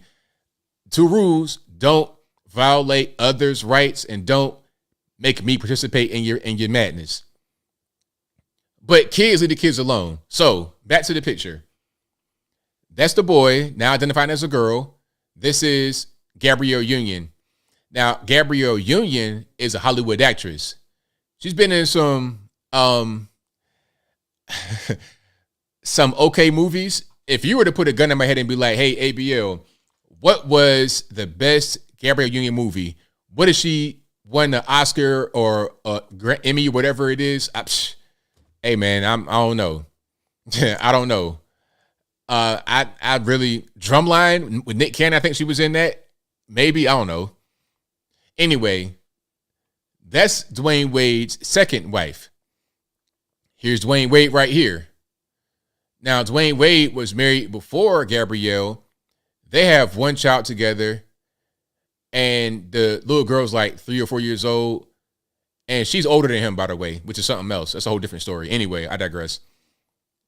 Dwyane Wade was married to, I think might have been his high school sweetheart, and they have at least 2 to 3 kids together, all boys, if I'm not mistaken. This is one of them. So this boy's mom was fighting Dwyane Wade in court over this whole process. She's like, hey, wait a minute. This is my son. You can't do this to my son. Y'all are trying to profit off of the boy to make him be a girl and then make him be like this this name that can get brand deals. He already got a brand deal. I saw him with there was a commercial with Tiffany, like the jewelry company, Tiffany. He's already been in that. Hold on, let me see if I can find that right quick. Yeah, I saw that. I was like, okay, they're dressing the boy up for some money. So he's already doing ad campaigns already at age 13, 14, 15. Right? Matter of fact, here it is. So this was last year. Okay. Zaya Wade shares a first look at, quote unquote, her Tiffany & Company campaign and reveals new hairstyle. All right. So this is a picture. And this is like a Tiffany bracelet right here, if I'm not mistaken. So you're already doing ad campaigns. So the mom is like, nah, y'all trying to make my boy be this brand Instagram fodder. And he'll get attention for, number one, being Dwyane Wade's son, and number two, being transgender at a young age. This is perversion in her mind. That's why it was a court battle. But of course, Dwyane Wade is a millionaire, has plenty of money and resources. His ex-wife is not. She was a regular person. So he won the court battle. And that's why the name got changed from Zion to Zaya. That's what happened. The mom had no say in the matter because the dad got all the money. That's what's going on. Very simple. So yeah, it's a whole big mess. A whole big crazy mess. And you know what's going to happen? Zion is going to get to be 18 years old and be the same size as his dad. And it's going to be a mess. What are you going to do when your voice is super deep, puberty kicks in, your feet bolt a size 15, big crazy hands? What are you going to do at that point? I'm not sure if there's any kind of hormone stuff going on here. If there is, I can't tell. I'm seeing these shoulders get broad day by day. It's a mess. Moral of the story is this. Leave the kids out of it. Huh? Leave the kids out of it. How do I spell it? Zion. And then the new name is Zaya. So the first name, Zion. The new name, Zaya. Yeah, it's a whole big mess. But if you like what you're hearing so far, please give the video a thumbs up. Like the video, share the video, do all that good stuff. That'll help me out tremendously. Yeah, these courts are crazy. I mean, they could do a lot of different things in court. Highly weird, exactly. Hey, you know what? Joining WNBA, that'd be hilarious if that happened. That would be hilarious. I mean, that'd be one of those things where it's like, how do you even... But you know what? The thing about WNBA, they don't make any money. Well, they make some money, but they don't make a lot. There was this thing floating around about Brittney Griner's contract. It's like $100,000 or something crazy like that. Yeah, so 165. And they're talking about, oh, well, you should get paid more money, all this and that. All right, so check it out. So Brittney Griner, you know Brittney Griner. She was locked up in Russia. That's an old picture of her. She has like a short hairstyle looking like Ben Simmons from the Sixers. Well, I don't know what he's on. From the Nets. She looks a lot more male than she did right here, which is kind of hard to do. But anyway, cut the dreads off because she was in Russia in jail for the weed for like almost a year. So she has a new contract, a 1-year contract with the Phoenix Mercury for $165,100. So only 6 figures, low 6 figures, not a lot of money. People are saying, "Oh, that's not a lot of. That's not enough money." The NBA guys get paid much more. They get paid millions. She's getting paid 100,000. All this, that, and the third. Well, first of all, a few things. The WNBA season is less than half the length of the NBA season. There's only 36 games in the WNBA season compared to 82 games in the NBA season. Again, 36 games in the WNBA season compared to 82 games in the NBA season. That's not counting playoffs, which is a whole different ball of wax. 7-game series in the NBA. I think it's 5-game series in the WNBA. Fewer teams, a less lengthy playoff, plus less regular season games. And obviously, people are not going to see WNBA games. You would think that this would be a thing that women really flock to, but women don't like sports like that. I mean, you have some that like sports, but not typically. This is why when you look at the WNBA, you got a bunch of bull daggers on the court. Okay? What I mean by that is masculine lesbians. That's just the truth. There was an article I read from a former WNBA player, speaking about the lesbian culture that existed, and it was depressing and oppressive to her. I'm not saying that for myself. I'm saying what she said. Anyway, it's a masculine thing to really enjoy sports. Not all the time, but usually. Basketball especially. The WNBA has like an 80% male audience. 70 to 80% male. It's just that not many males or people want to go see it. Therefore, they don't make any money. And as a matter of fact, if not for the NBA, there would be no WNBA because they subsidize the whole league. They pay for the whole league at a loss. They make no money from the WNBA. All right. You can get a WNBA ticket when you buy a Happy Meal at McDonald's for the free. And you could pretty much go to a WNBA game and just sit down. They ain't checking no tickets. It's like, man, come on in. Come on in, man. At least buy a beer or something from the concessions. Do something for us, man. Get a jersey or a t-shirt. Buy a beer. Do something, man. Tip the lady at the front, valet. Come on, man. Help it out. That's what's going on with the WNBA. So no, they don't deserve any more money. They deserve, if they get any money from the United States, then they're doing well. What they typically do is they play overseas and their quote unquote off season to make money because they can get paid in Russia or Turkey or somewhere more than they could get paid here because it's the draw of an American. Okay, it's the draw of an American coming over there and playing. That's why Brittney Griner was in Russia to play basketball, to make the real money. All right. Yeah, free tickets, but nobody wants to go even with free tickets. It's pretty sad, but it is what it is. That's just the reality of the situation. All right. I think I saw some of that one time. Like, remember during the pandemic? The pandemic was absolutely ridiculous. The things they were doing during the pandemic were nuts. Remember they had some of the stands, they would have cardboard cutouts. It was weird. It was so weird. Like during baseball games, they had cardboard cutouts in the stands because guys are playing games in empty stadiums.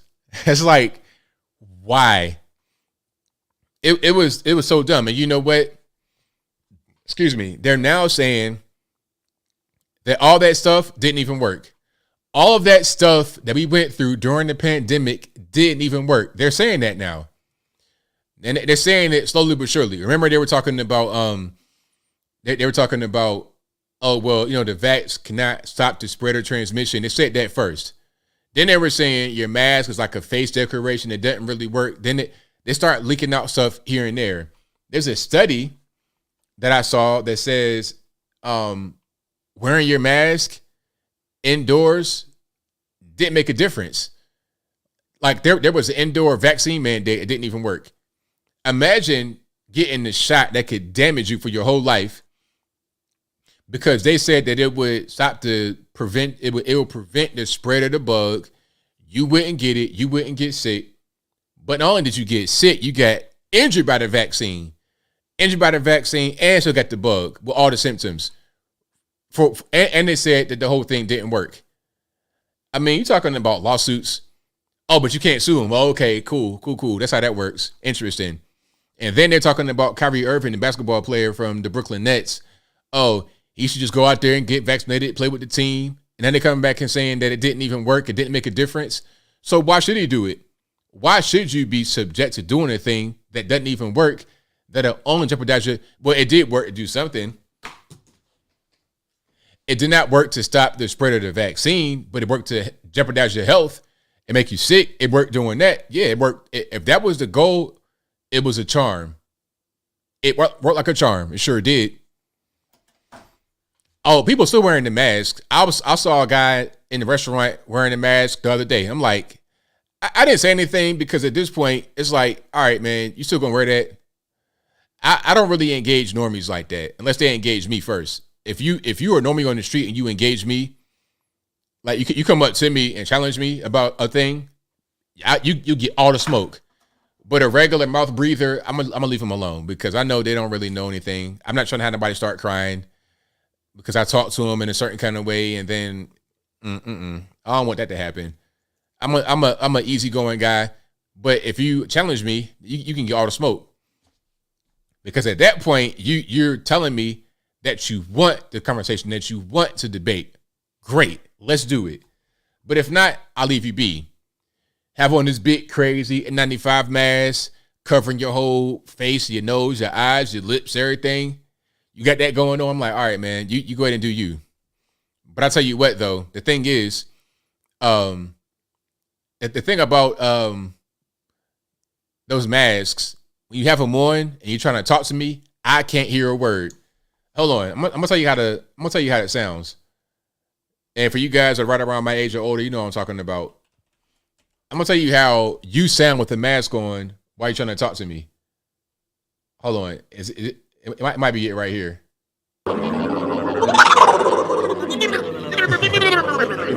That's all I hear. I don't hear nothing. It's like, man, what's going on? I'm hearing the teachers. I'm hearing what John Fetterman hears. Was that too much? I'm sorry. I'm hearing the Charlotte Brown Peanuts teachers. That's all I'm hearing. I don't really. That's all I hear. It's like, yo, take your mask off. I can't hear a word. Every time it never fails. You make eye contact, but I can't see your lips moving. So you're like this. I'd be like, huh? Say that one more time. One more. Hold on. One more time for me.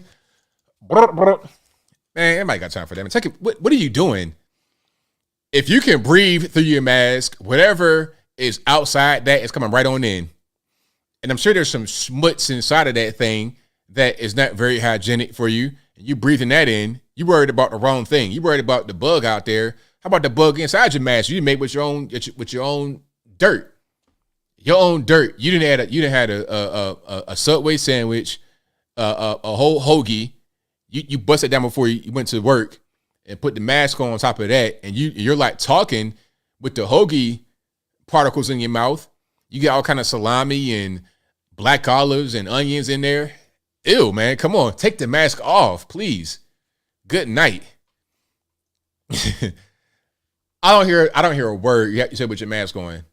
I try to just guess what you say. You know, if I'm at a register, get ready to pay for something, you're like, I'll be like, okay, how much? I just put the car right there and go about my day, man. I ain't really I'm not trying to decode your mask talk. Simple as that. But if you like what you're hearing so far, please give the video a thumbs up. Like the video, share the video, do all of that good stuff. Yeah, man. You can't be having your hero sandwich all in your mask, man. That's not very hygienic. That's not the way to go. All right. Do I have more one to get to? The Catholic student that got arrested. Okay, so the guy that got arrested, I did not cover that last time, but there was a young man that got arrested after he organized a protest against the whole trans thing. Now, what happened was to make a long story short, matter of fact, let me see if I can just play it, and then I'll give some more context to the whole situation. All right. A normal Thursday morning in February, Josh Alexander will be getting ready for school. But not today.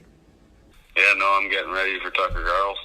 Okay, what kind of news outlet is this? It's like some kind of random dude in his talking to a potato. Like, what's going on? My opinions as. All right, can we just get to? There we go. Let's do this. Ontario, Canada, was arrested and charged with trespassing for attempting to take part in his classes. This after Josh Alexander says that he was suspended for organizing school protests against biological males in girls' bathrooms. He says that he also argued in class that God created two unchangeable genders. His lawyer says the school accused him of bullying transgender students. And joining. So let's pause right there. So what happened was, there were some girls in his class that expressed a grievance about having to use the same restroom as boys because some of these boys were now identifying as trans, right? So what he decided to do was to say in class there's only two genders. That was a strike right there, saying there's only two genders. That was an offense. And then he organized a protest against that, against the trans students using the girls' bathroom.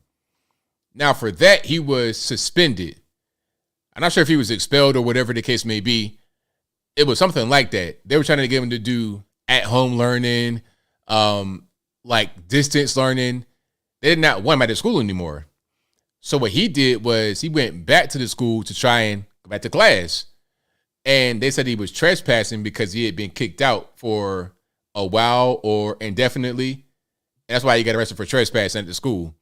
So imagine being a young man trying to go to school, get an education, doing the right thing, standing up for your female classmates, protecting them, and you get arrested as a result. That's crazy.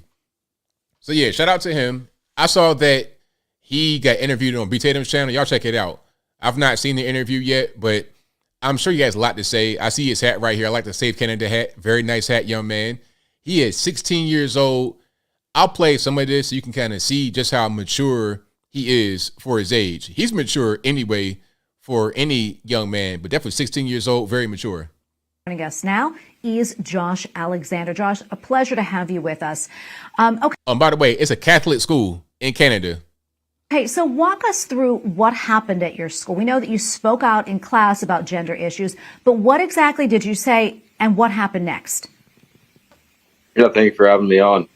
So, yeah, the entire issue basically started when I moved to the Catholic board. I used to be in the public board, and very quickly I was informed by female students that male students were using the female washrooms.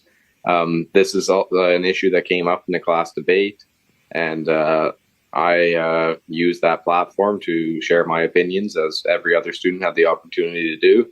And I quoted some scripture. I said that there's only two genders, and apparently because there was transgender students in those classes, that was considered bullying. And I went beyond the classroom, and I took it to the office, and I said, okay, this is an issue. There's female students that are uncomfortable. Something needs to be done. And I was ignored. A female student made the same complaint I did, and they ignored her as well. So at that point, I decided to organize a protest outside my school. And 2 days before the protest, they suspended me indefinitely. And then, so that's basically like being expelled indefinitely. Like, you're not given the timetable.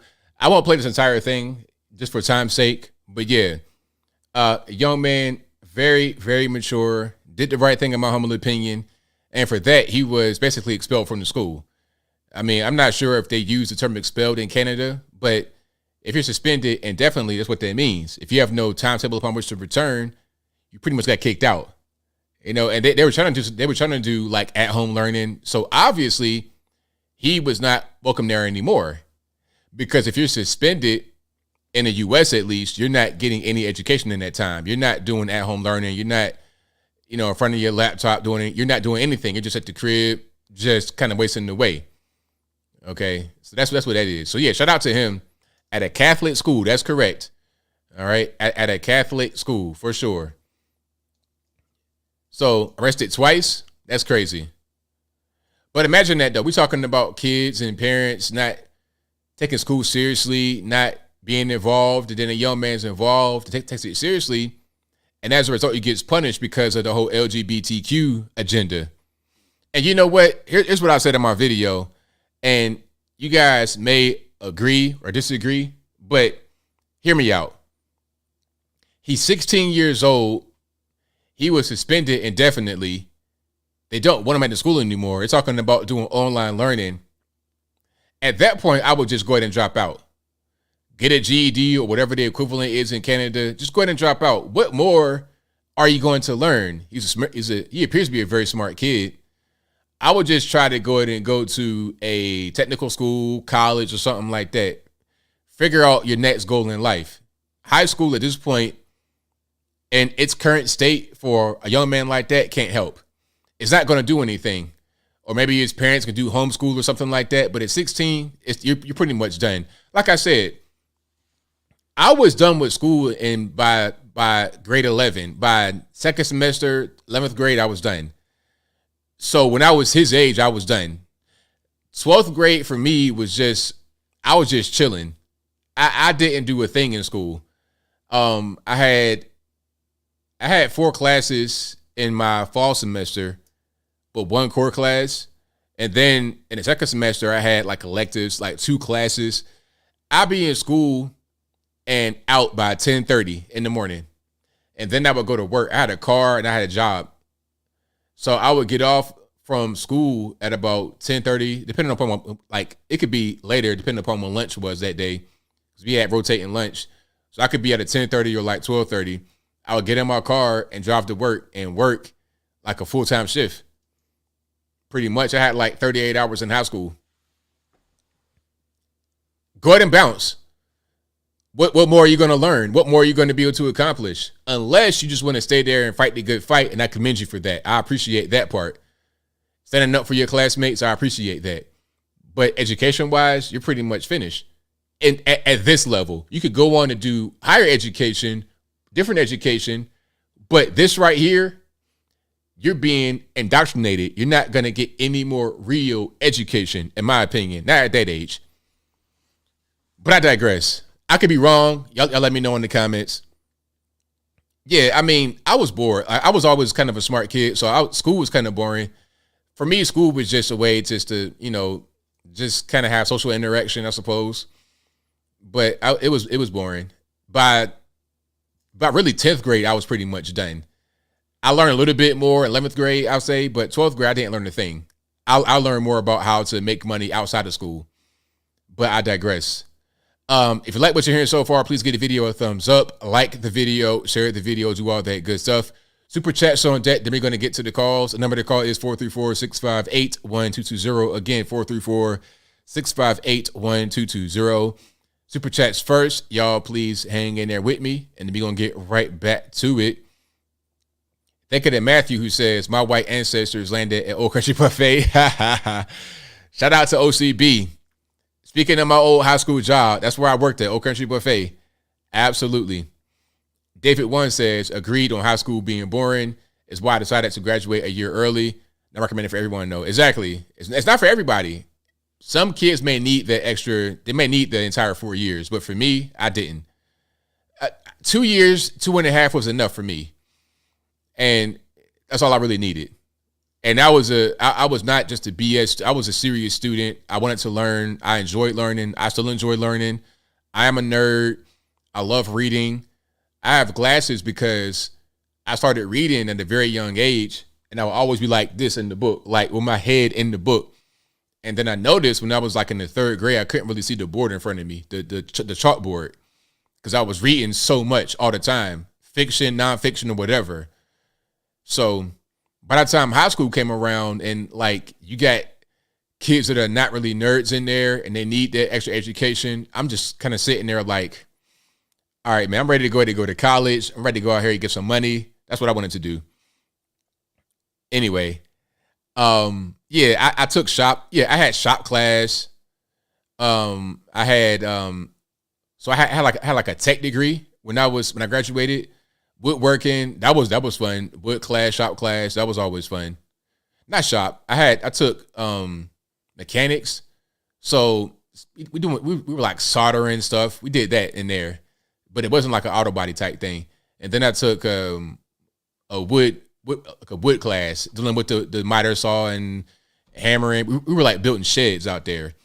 We built some sheds and sold them, I think. But anyway, I digress.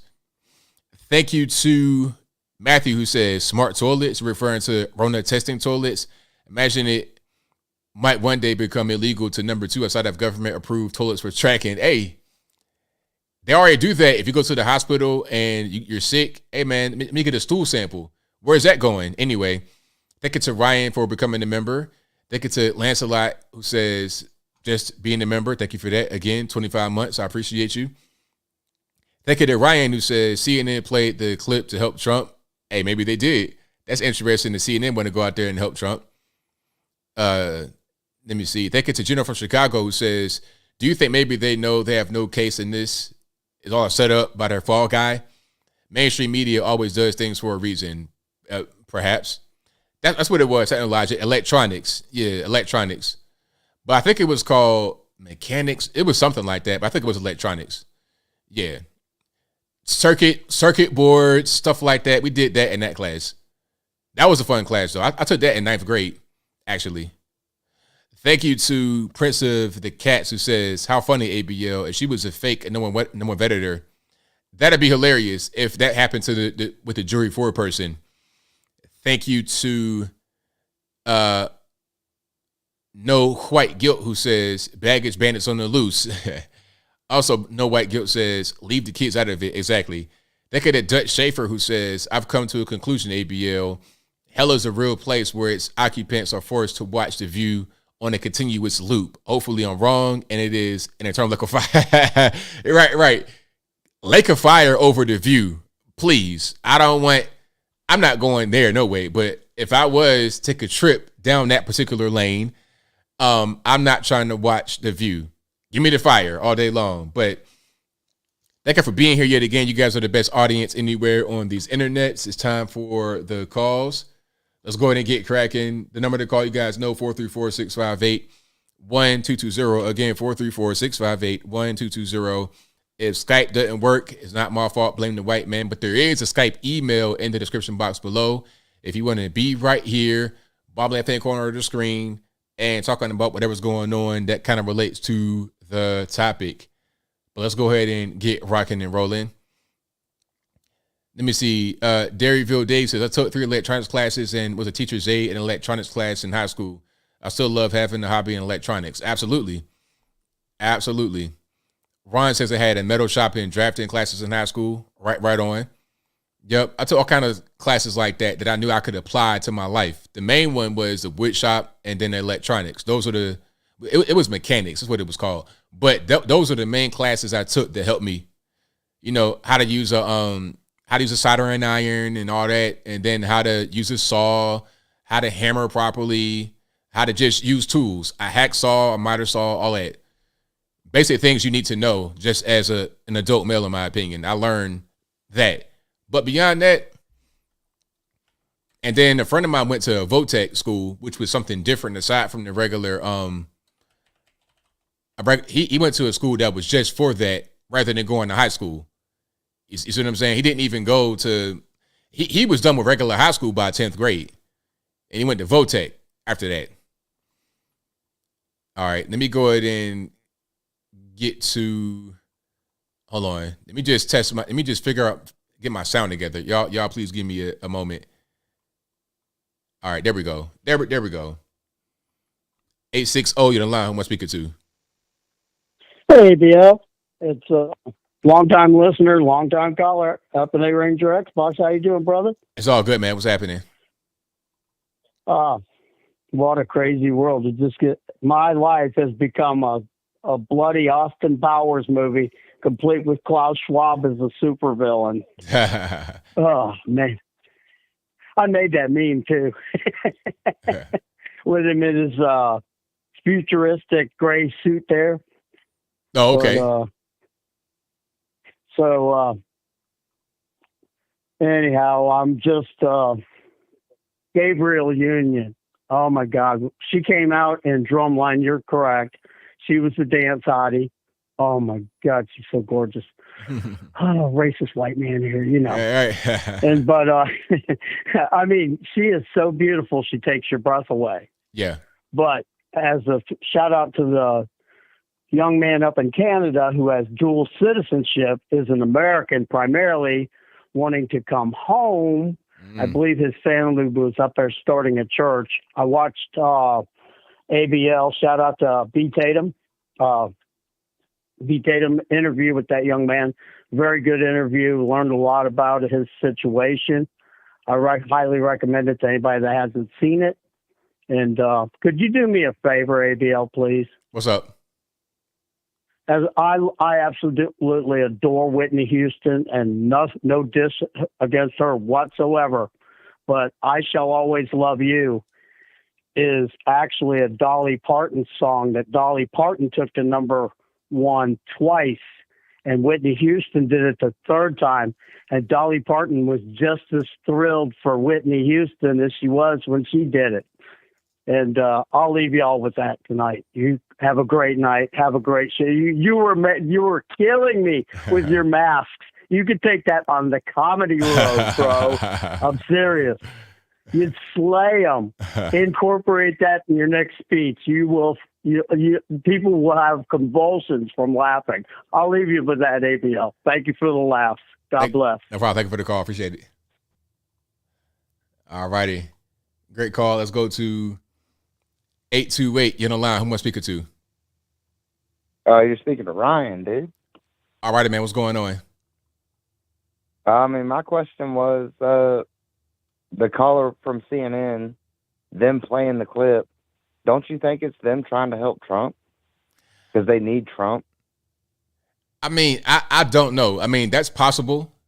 It'd be a definite turn from what they normally would do, because CNN is like a sworn enemy of Trump. But then again, there could be a financial component here, because if they get Trump back, then that means they get ratings and money back.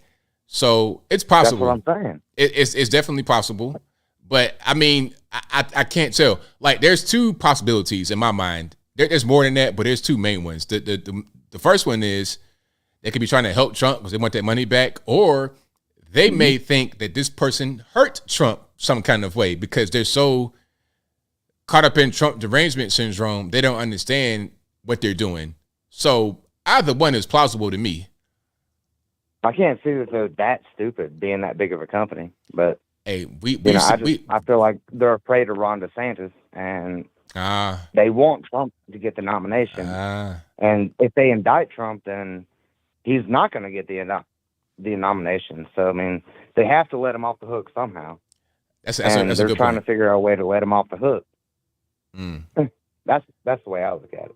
That's a good point. So do you think they'd rather try to face off against Trump in the election than DeSantis? Oh, absolutely. They don't. I mean, that's what they have to do. I mean, if Ron DeSantis goes, Biden's not going to run, and who do they have to put up on the stage that's going to face against him? True. Very true. Yeah, I mean, it makes sense to me. That's a great way to look at it, for sure. I don't know. It was cool that I got in here, though. Last time I called, I was not good. Oh, it's all good, man. Thank you for your call. And you came in with a great question. I didn't think about it like that. So thank you for the thought-provoking question. Well, I don't know if it's that thought-provoking, but all right, man. All right, now. Take care. Later. All right. Shout out to my man for the call. 909 on line. Who am I speaking to? Well, hi. This is Larry in Arizona. All righty. What's happening? Well, you may recall, and then again, you may not, but I called last week and we had a conversation about the thing going on in Palestine, Ohio. Yeah. And I was talking about the chemicals involved and how insane it was that they set fire to them. Uh-huh. Well, the latest thing that tied to that, or at least I feel it's tied to that, is this white dust that's appearing as far east as Maryland. And on the Legacy News, they're trying to say that it was particles from a dust storm that occurred in Texas and Oklahoma, which I thought was interesting because there are no reports of any dust covering any cars or houses or anything else in all the states between Texas and Maryland. That none of those southern states have any dust problems, but Maryland has a dust problem from the dust storms in Texas and Oklahoma. And if you recall, my comment was that it was insane to burn those chemicals, that was going to go into the atmosphere as a vapor, and it would attach itself to any particles in the atmosphere and eventually would come down somewhere. Right. And sure enough, no, I believe it did come down somewhere. I mean, it makes sense to me. Like, have you heard about anybody complaining of any kind of complications with breathing or skin or anything like that in Maryland? Not in Maryland yet, but in Pennsylvania, I saw a report where there were some people that were having some breathing problems in Pennsylvania and in West Virginia. So I'm not sure whether that's tied to the Ohio thing or not, but time will tell. I mean, it probably could be, because the area where the initial accident happened is right by West Virginia and Pennsylvania. It's not very far from either. Yeah. So it makes sense. But for the Maryland thing to happen, and it's also it's not very far from Maryland either, because Pennsylvania, West Virginia, Maryland is kind of very close to each other. So that definitely could have been what happened. And I think that if we wait a little bit, a few days perhaps, we might see some negative side effects as a result. Unfortunately, I think that's true. And anyone who has watched the Weather Channel or any other competent meteorologist, they know that the jet stream blows right straight down and then back up again right through that whole area. And the jet stream is almost constant, blowing from west to east through that entire area. Right. There was one other thing that was kind of bugging me that I'd like to talk about, if that's all right. Go for it. This young lady that has been doing the media tours on the Legacy networks from the Georgia grand jury, the probe jury. She is she is something else. I don't know if you've watched her very much or not, but she is really something else. My wife said, that woman's not 30 years old. She looks like she's 12, and she acts like she's 12. And we got to talking about it, and my wife said, you know what? I'll bet you they're paying her a bunch of money for that. And I said, yep. The media, every time there's a well-known trial or a trial that comes on TV and everybody's watching, it's all sensational. The media always approaches the jurors and offers them money to appear on their shows and talk about the trial. So that's what's going on here. This gal was offered a bunch of money, and she's too young and dumb to know that you don't do that. I mean, it's insane what she's done. Well, none of them get in trouble. Yeah, I mean, I believe it. I think that this definitely could have been something that was set up, but it's crazy. It really is. Yeah. It sure is. It sure is. Well, I just wanted to touch on those two subjects and let you know that my wife and I both thoroughly enjoy your show, and we wish you future success. Thank you for the call. Definitely appreciate you. Okay, bye-bye. All right, great call. Shout out to my man for the call. And you guys are fantastic. Thank you for being here. If you like what you're hearing so far, please give the video a thumbs up, like the video, share the video, do all that good stuff. That'll help me out tremendously.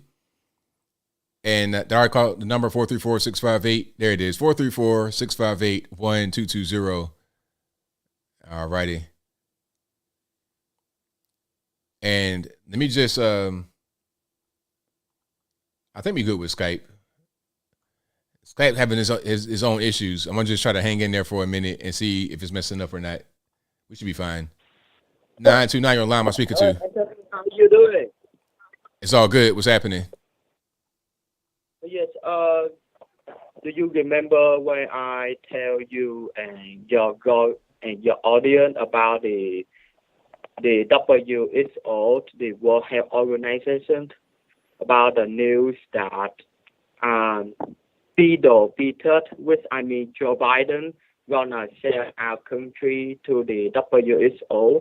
Do you remember that? No. Oh, you forget it?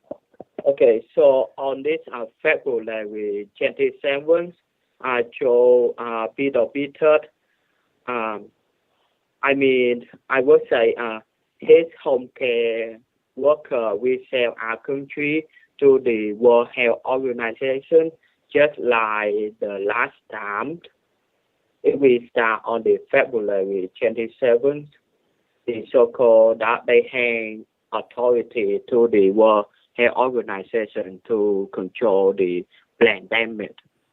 I got the news from the Epic Times.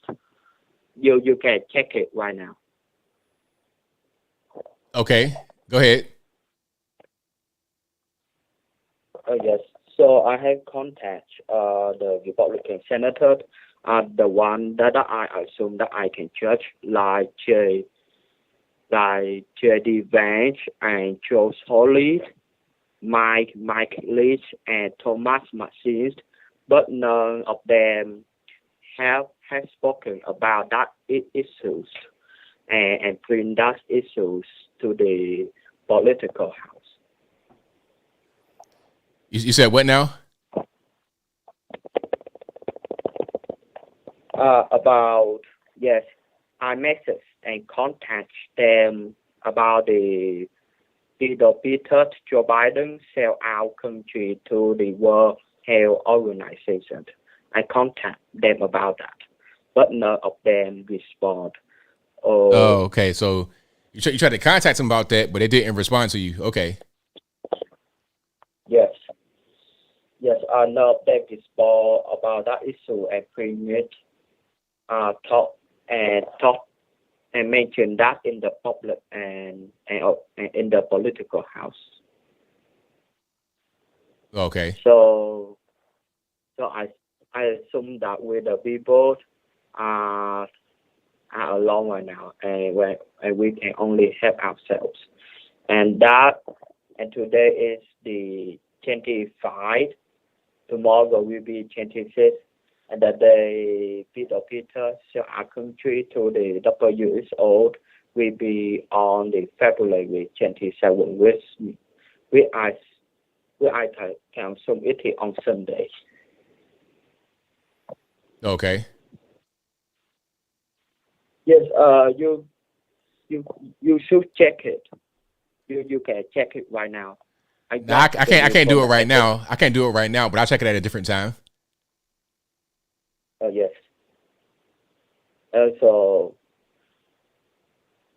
we got Donald Trump. He visits the Ohio and bunch of little like they getting triggered because they worship the Peter too much. While he visits Ukraine for his question money laundering. Okay. Yes. Right on, man. Well, thank you for the call as always. I appreciate you. Yeah, let's go, Brandon, and the salt must flow. Thank you for the call. Appreciate it. All righty. Shout out to him for the call. I'm going to try to restart Skype right quick. Y'all just hang in there with me. Thank you for being here yet again. You guys are the best audience anywhere ever on these internets. you guys are the best. Let's go ahead and restart Skype. The number to call, you guys know the drill, 434-658-1220. All right. And I think we'll be good there. Yeah, that should be fine.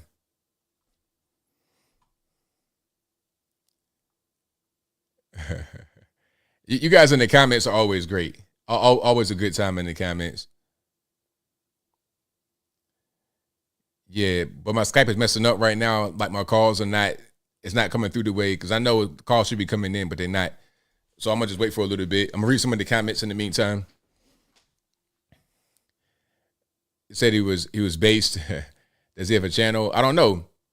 If you're in here, my man, that was just on the line. Y'all, if you have a channel, just throw it in there, and we'll get to it for sure.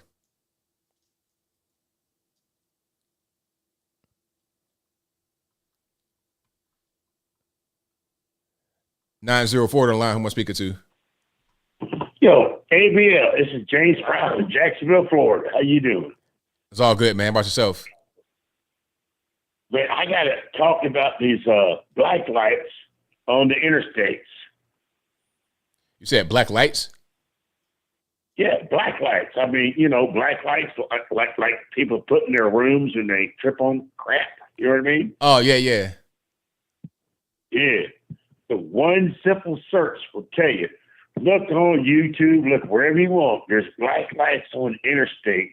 I want to know what in the world are these black lights detecting on our interstate? And they're all over. I'm a truck driver. I see it all over 95 and 75. That's I don't get no answers from my peoples. That's a good question. I never heard of it before, so I mean, I couldn't really. It's crazy. I mean, they replaced our street lights on the interstate and in inner cities in Jacksonville too, and other places, but mostly on interstates with black lights. So what the hell? Excuse my French. What the hell are the black lights detecting? Now there is a world news report that all over the globe there's this black lights, and it's a misconception, and it's a recalled event. It's like, oh, bull crap. Come on. But no one's talking about it. One simple search will look at you and be like, damn, you tell ABL that one, he's going to get his mind rocked. Okay. Yeah, I've not heard about that before. That's brand new to me. So, I might have to do some research and figure out what's going on, because obviously they've put them there for a reason, but we don't know what the reason is, I suppose. And it's nuts because it's not really on the interstates and the highways. It's when you come into the cities and you pull over and you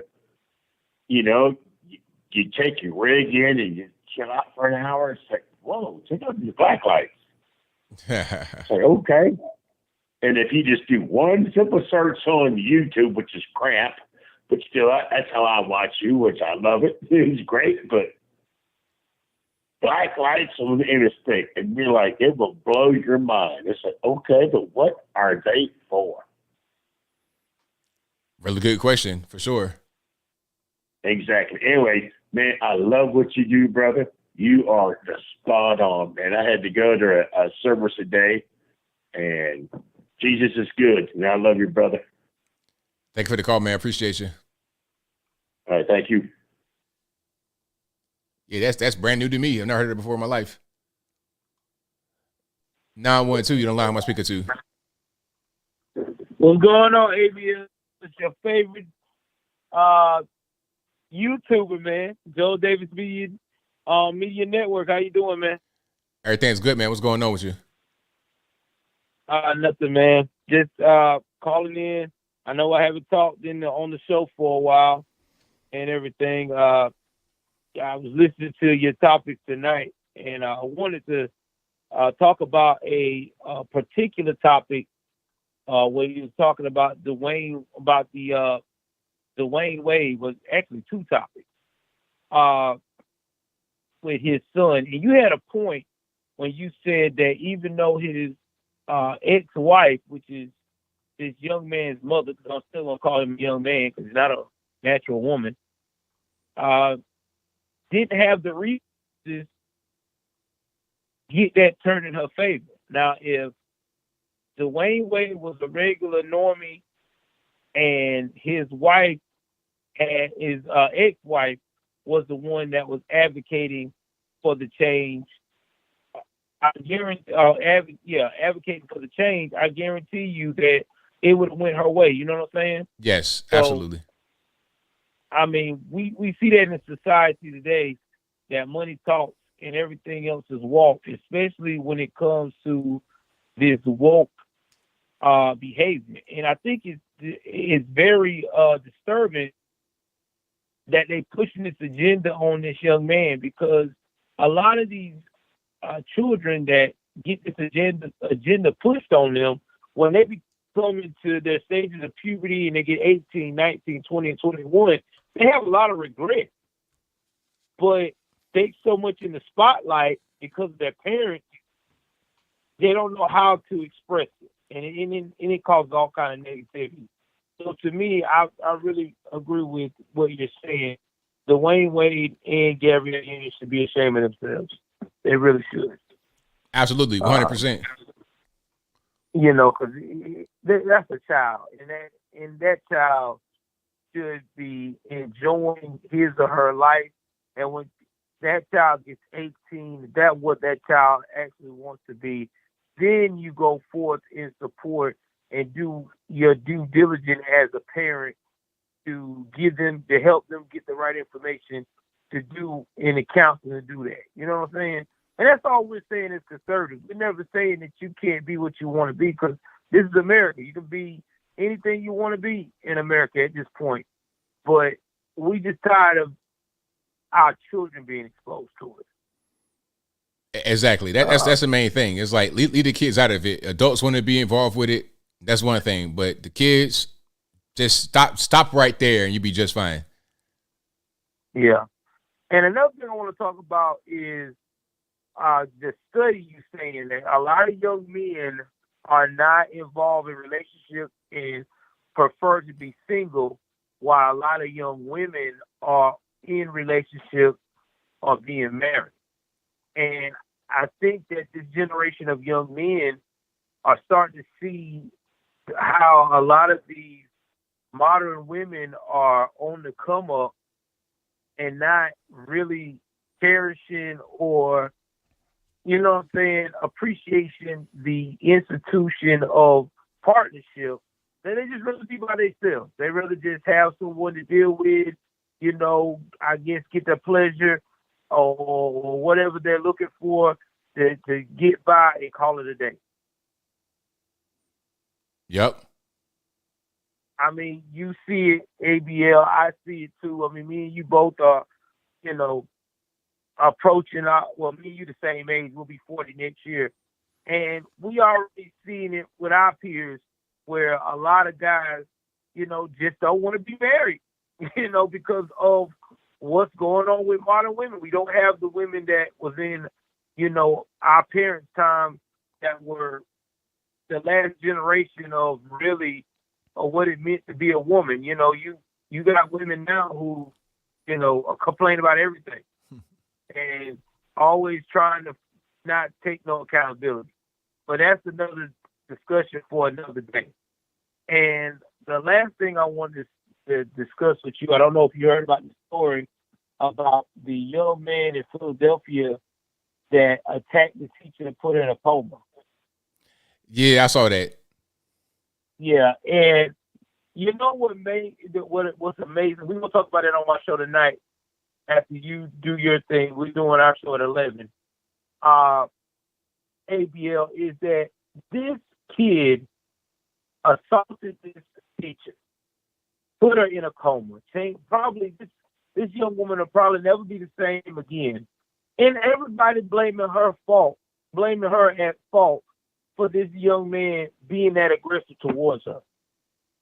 What happened to the time where we used to hold the parents accountable and also the children 17 and 18 accountable for making these mistakes? Yeah, I mean, that's crazy to think that somehow she's to blame. Like, I don't really get it, because at the end of the day, I mean, did she hit him first? Like, did she put her hands on him? If not, then like, what are we talking about exactly? Like, exactly. That's totally crazy. The video was nuts. I'm glad they got him on a criminal charge. And it's not just one of those things where it's a school fight and nothing happens. They got him on a criminal charge because he deserved it, because that was over the top, ridiculous. And it could have, luckily, she wasn't seriously injured, because that could have gone the wrong way. considering his size and her size, it could have gone the wrong way. Yeah. And the thing about it is, ABL, me and you was in school with teachers, man, when they told us to put gadgets away and they took it from us, they called our parents. We were more worried about our parents having to come up there and being embarrassed to get our gadget back than anything.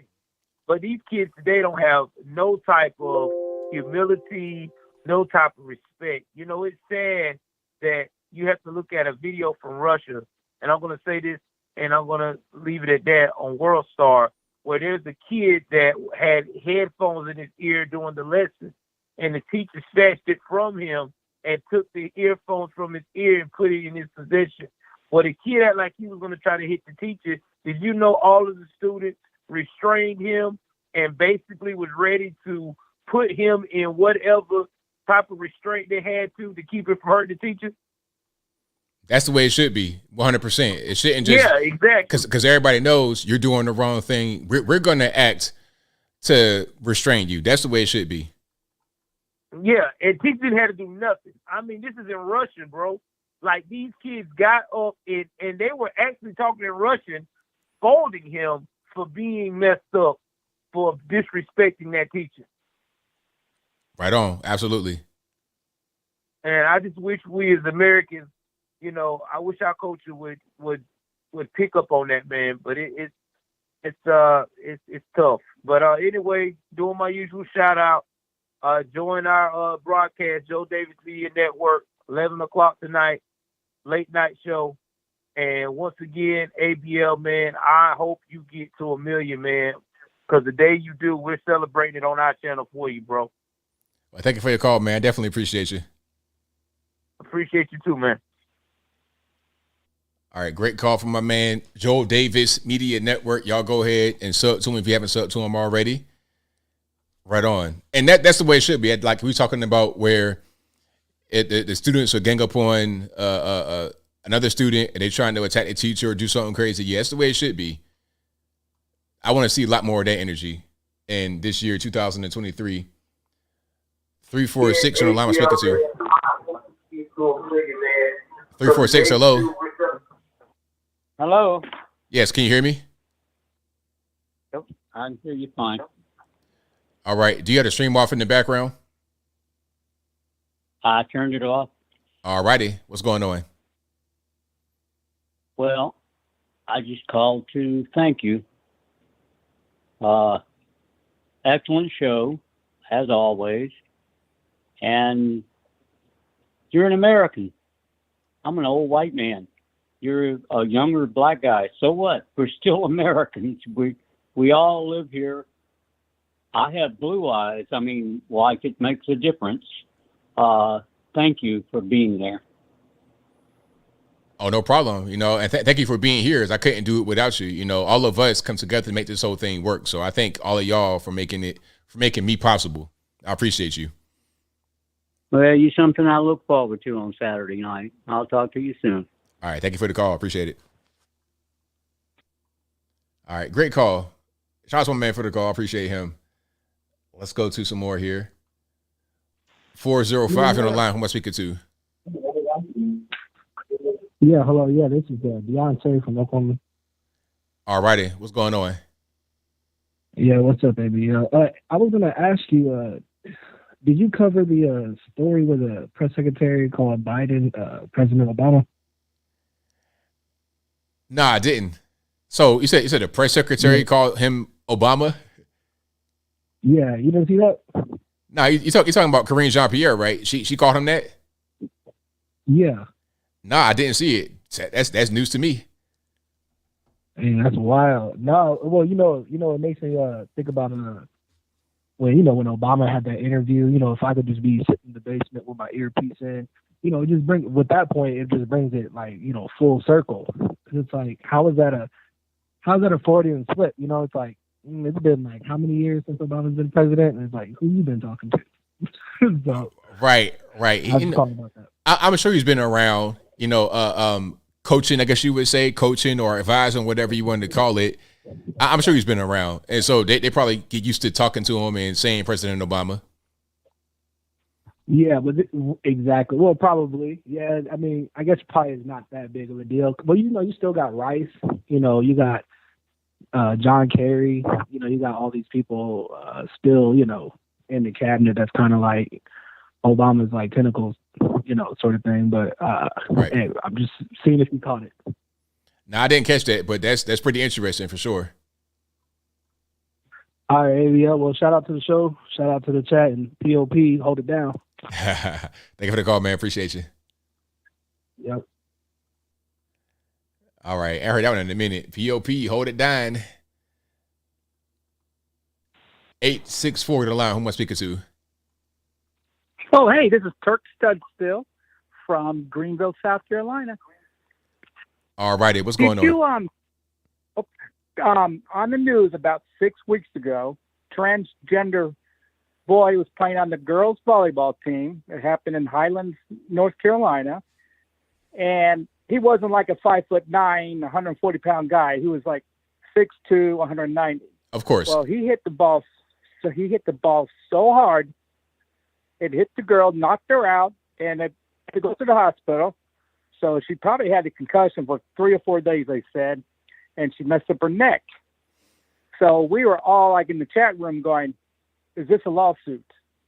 The coach, the school, or the school district, knowing that this guy was taller than any of the girls on the volleyball team. And it's obvious he had played volleyball before because of the way he spiked the ball. So we were just curious about, how is this going to keep going on? Or is it? You know what? At a certain point, I think that, first of all, the first thing about a lawsuit, it should be a lawsuit.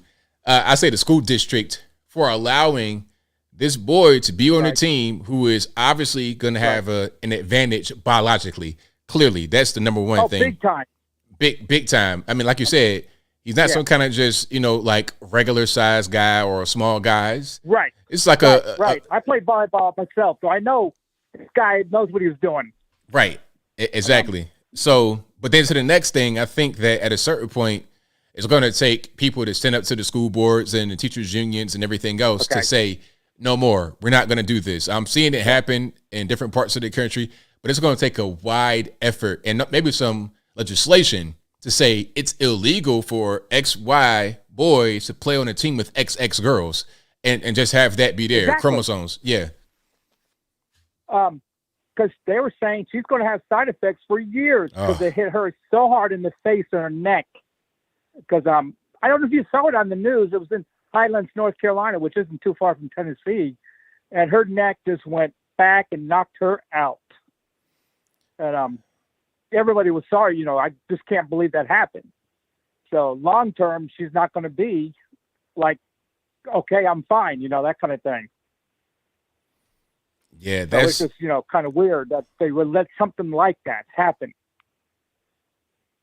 Yeah, that's totally crazy. Like, see, something like that. I mean, that has to come to an end. Yeah, I mean, that's just, because if that was your girl or my daughter and you had a guy like that hitting the ball, I mean, you don't even see that on beach volleyball. No one does that to anybody, that big playing against the girls, that kind of thing. Right. Just, he knew what he was doing. Let's put it that way. He played before. The way he hit that ball and just knocked her out. Exactly. Probably was in shape and everything else. In shape, had power. Oh yeah, skill. yeah. Oh yeah. I mean, yeah. He was definitely played some volleyball in the day. Right on. Well, this is a first-time caller, and I enjoy watching you. The dogs want to go out, and I'll hang up and listen to you. Thank you for the call. Appreciate you. Thank you. Yeah, that's crazy. I think I may have seen that story, but I'm not quite sure I saw it all the way. That's crazy. That's a mess. A big crazy mess. 682, you're on the line. Who am I speaking to? Hey, how you doing, AB? It's all good, man. What's happening? Oh man, everything good. Hey, this Nick out of Texas, man. I just had to, hit you up, man. I'm watching your show here, man. And it's a lot of things, I'll be wanting to get off my chest. So I just want to put it thing that about D Wade, and him changing his little boy's name to a different, and potentially changing, his gender to female. It's a whole lot of things going on. I just want to say, Magic Johnson, I wonder how Magic Johnson's feeling right now. A few days ago, I did see something, on social media where his boy, AJ, he was doing a PR. And I think it was right there in L.A. and stuff. He was outside of the Coliseum where they play ball and doing a PR. And he was just flossing like somebody asked him, "What you wearing, AJ?" And he was like smacking, "This is Chanel, So I'm looking at this. He's about 6'9", probably like his daddy, 6'7", this big RuPaul looking person. And I'm like, man, everything is backwards in this world. You remember ABL, the movie with Eddie Murphy, The Vampire in Harlem? He played a preacher and said, good is evil, evil is good. That's what we're living in right now. So I'm just like, I just want to express that, D Wade probably needs to talk to Magic Johnson and see how Magic Johnson is really feeling about that. I'm sure him and Cookie late at night looking in the ceiling talking about where did we go wrong. That dude is just too big to be, with this accused. So that's all I want to say, AB. I like your show, man. I tune in all the time. You have a good commentary about a lot of good subjects. So, the world is backwards now. So that's all I wanted to say, my man. Thank you for the call, man. I appreciate you. All right. Great call. Shouts to my man from Texas with the call.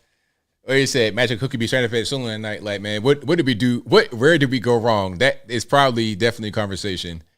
All right. Let's go to 773 in the line. Who am I speaking to? ABL, it's your retired Chicago police officer friend. I'm glad you got to me. No problem. ABL, yeah, thanks. ABL, I think some of these plastic surgeons should be ashamed of themselves. It's almost as if they have no integrity. And I'll tell you why. Plastic surgery was developed to help people that have been in, tragic car accidents, needing facial reconstruction, women with breast cancer needing their breasts reconstructed, and, cleft palates, et cetera, et cetera. And then it morphed into doing it for, beauty, wanting to change things about yourself. But it gets to a point where it becomes unethical. I mean, look at Michael Jackson. Okay, during the 1979, 1980, when he came on with the Off the Wall album, he had a nose job. Should have stopped there. But what happened? He had, image dysmorphia, where he wasn't satisfied with the way he looked. He looked at himself differently than the world saw him. Same with people with anorexia.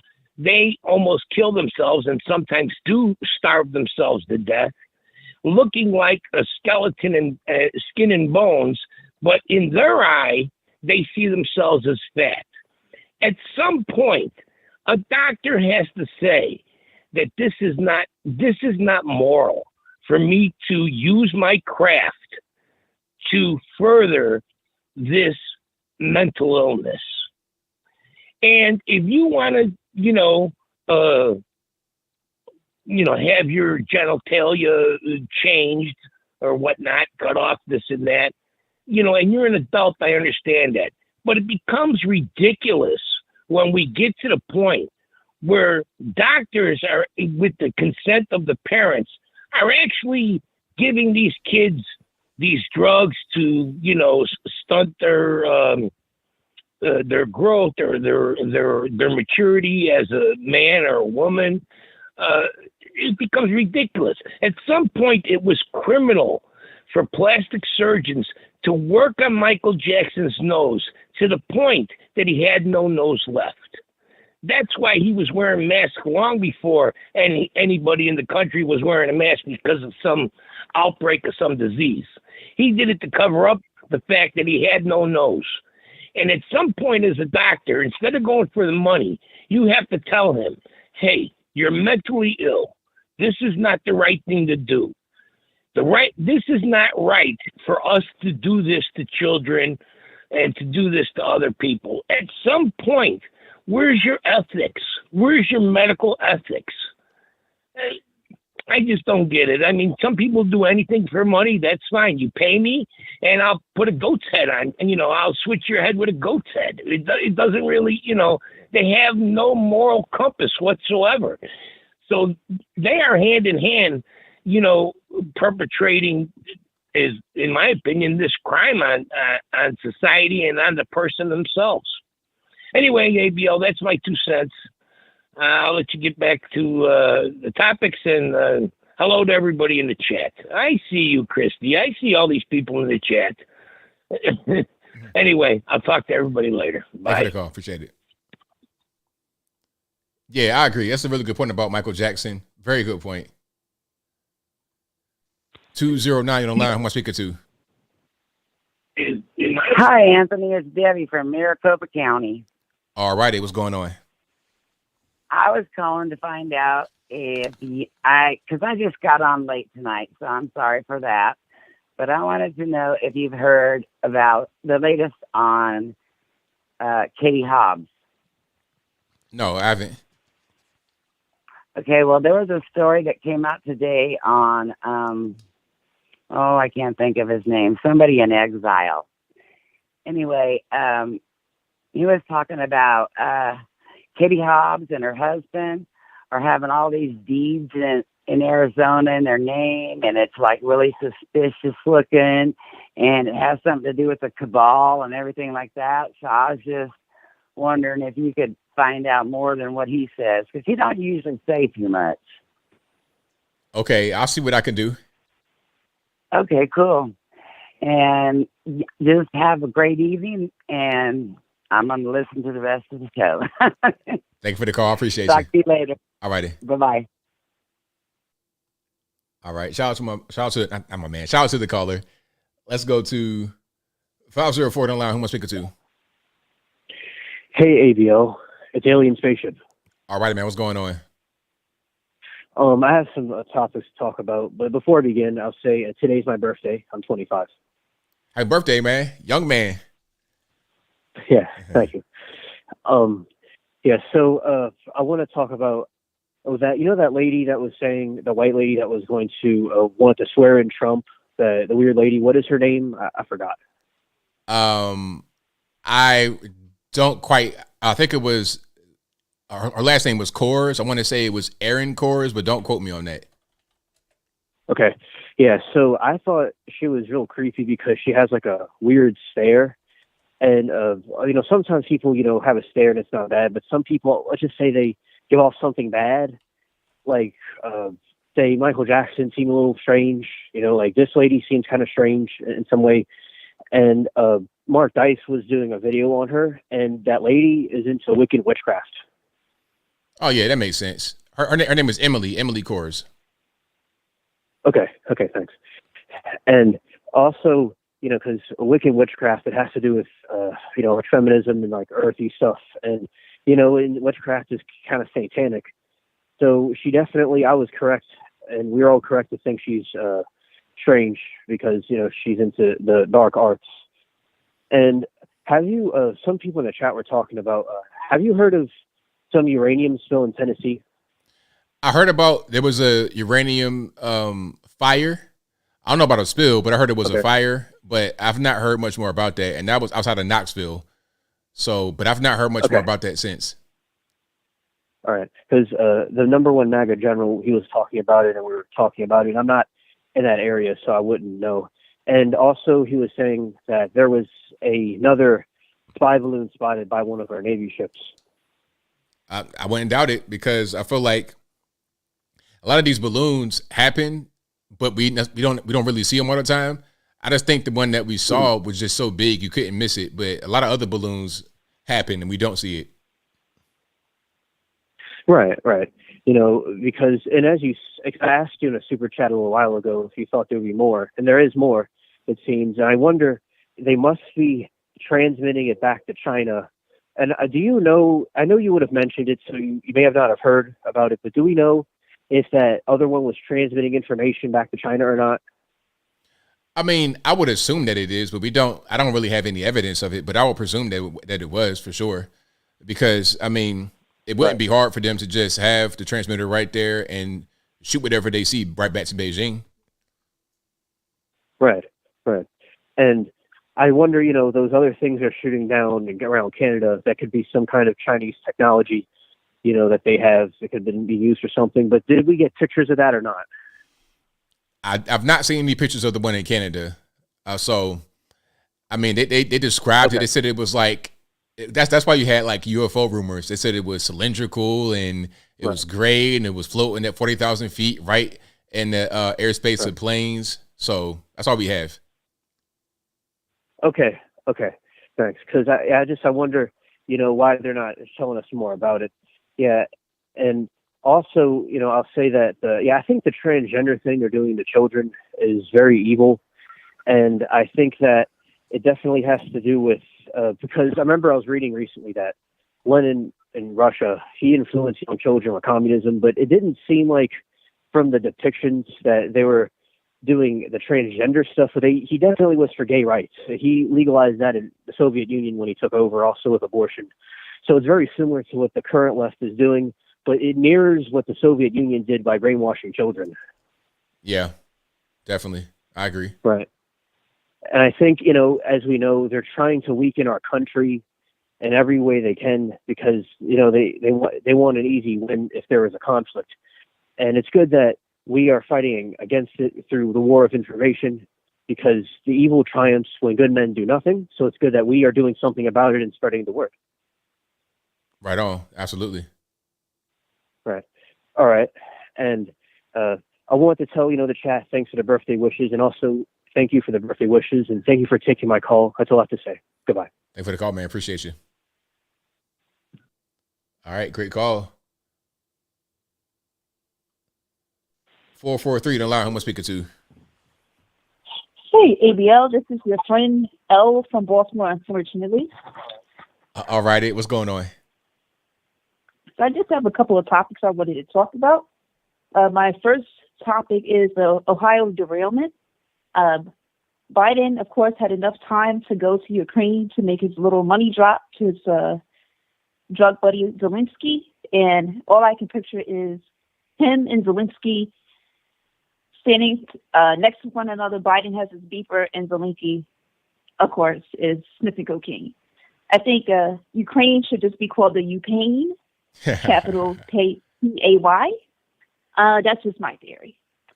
Hey, that's a great way to look at it for sure. I agree. Yeah. Put it on a map. There you go. Sam Brinton, the bandit Brinton has a nice WWE ring to it. The irony is that he's a white guy that has been proven to steal from a quote unquote person of color, but he hasn't gotten flamed for it because he's part of the, the Rainbow Coalition. He's part of the protected class. So, it's just a silly story to have on MSN and just have other people forget about it. But if he wasn't part of the Rainbow Coalition, he would be just accused of cultural appropriation. That's just how the left works. Of course. My last point I want to make is, have you heard of Dr. Bean? I don't think so. So he is a Indian or a Pakistani doctor on YouTube. He has his own channel. It's Dr. Been. He has a lecture about a study that was done in Sweden that analyzed how the COVID vaccine alters the genetic material of liver cells. Interesting. Yeah. Yeah, so the conspiracy theory about the vaccine changing your DNA is most likely not a conspiracy anymore. Probably not. Yes. But those are the points I just wanted to make tonight. Thanks for letting me call in, and I love your show. Keep doing all the great work. Well, thank you for the call. Definitely appreciate you. Mm-hmm. Have a good night. Yeah, that vax is something serious. Like, it's a lot going on with that for sure. All righty, Les, what's happening? Hey, ABL, how are you tonight? Everything's all right. How about yourself? Good. Good show by far.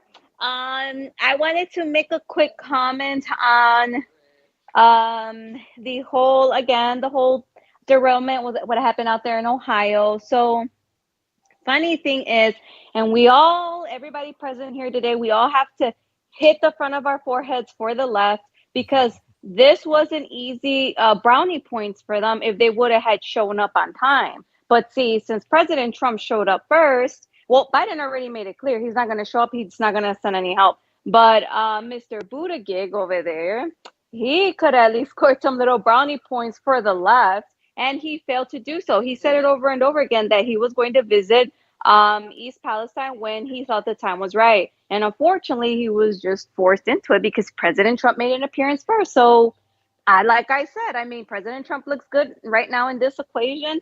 But, I mean, it's like what I said last time, and what I'll keep on repeating is that this is the difference between two administrations, ABL. We all know this. President Trump, America first. Biden's administration, America last, obviously. So I had to get that one out of the way before I forget. Right on point.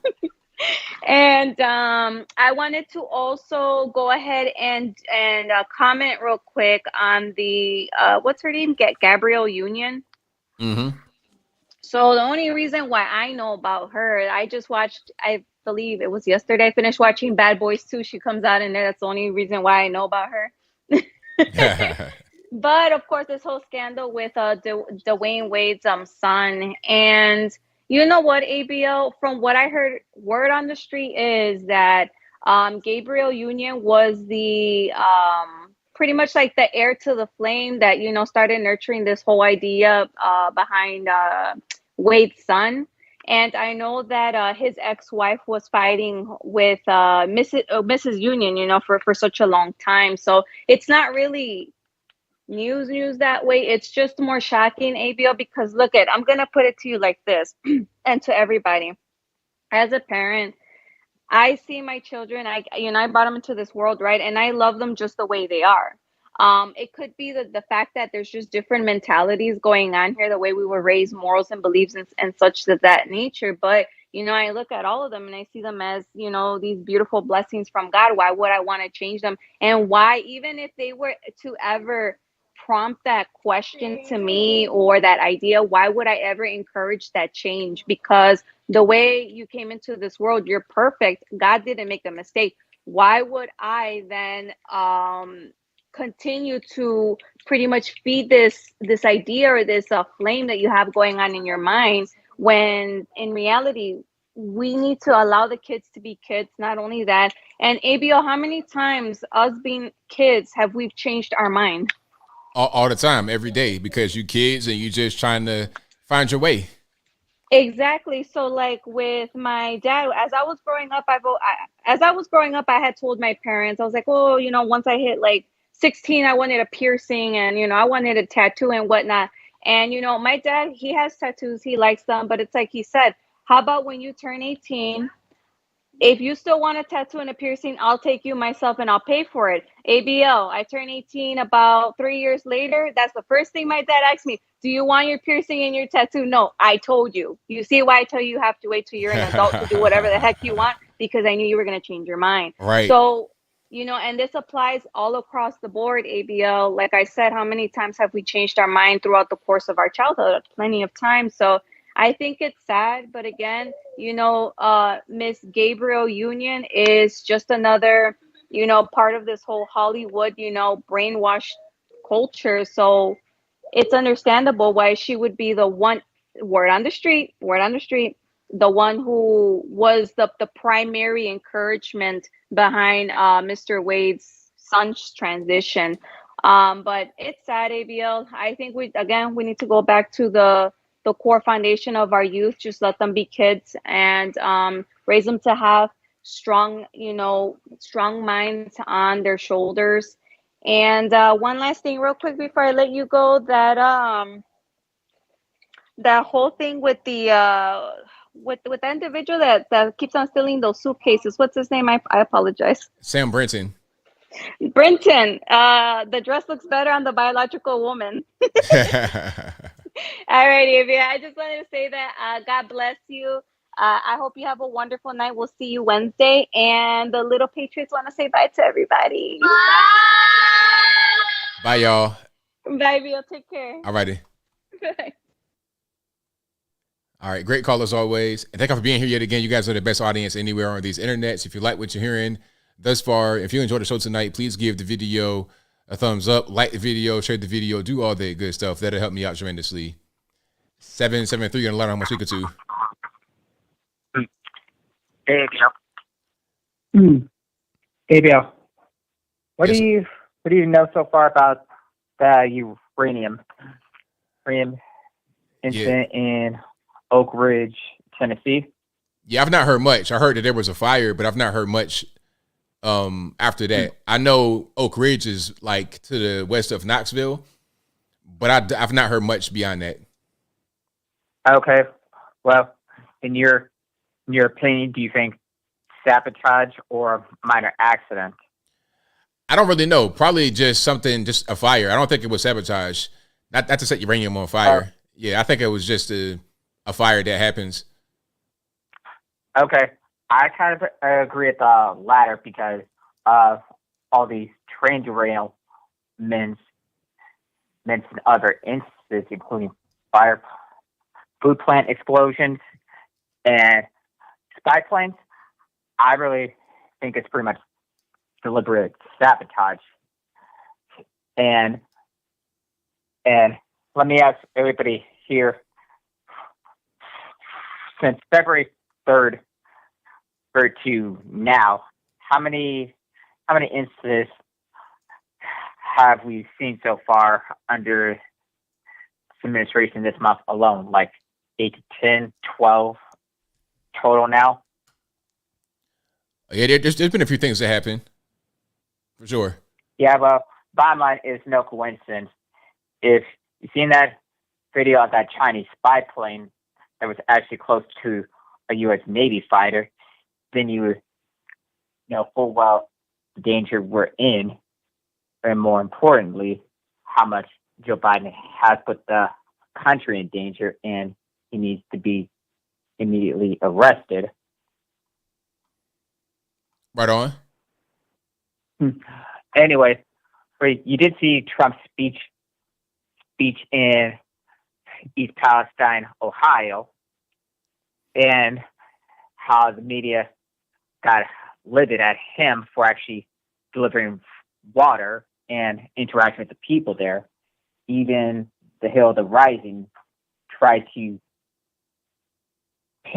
pinpoint blame of this tragedy on Trump for past policies, even though those policies under Obama were not as effective. Yeah, I mean, they don't want to talk about what Trump does because they don't want to talk about anything that he does positive because that'll make their guy look bad, especially when he doesn't go there. He goes to Ukraine rather than East Palestine. But that's just how the media has been throughout the entire time Trump has been out there as a political figure. Well, you did see the video of the rainbow water. Yes. Mm-hmm. Anyway, I really think that Pete Buttplug should be kind of sprayed with some of it himself so he gets a feeling of what the people have been through, because the people have not had any clean drinking water and it's practically unlivable there. But he has the audacity to be kind of getting other people's faces for getting his face ask him a very direct question, why hasn't he gone to East Palestine in the first place? And I pretty much think that everybody in the state of Ohio should be descending onto their state capital to protest the governor there, because his action 3 weeks prior has accomplished absolutely nothing.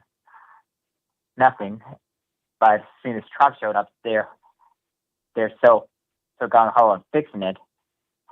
And that train is still there, right behind someone's house.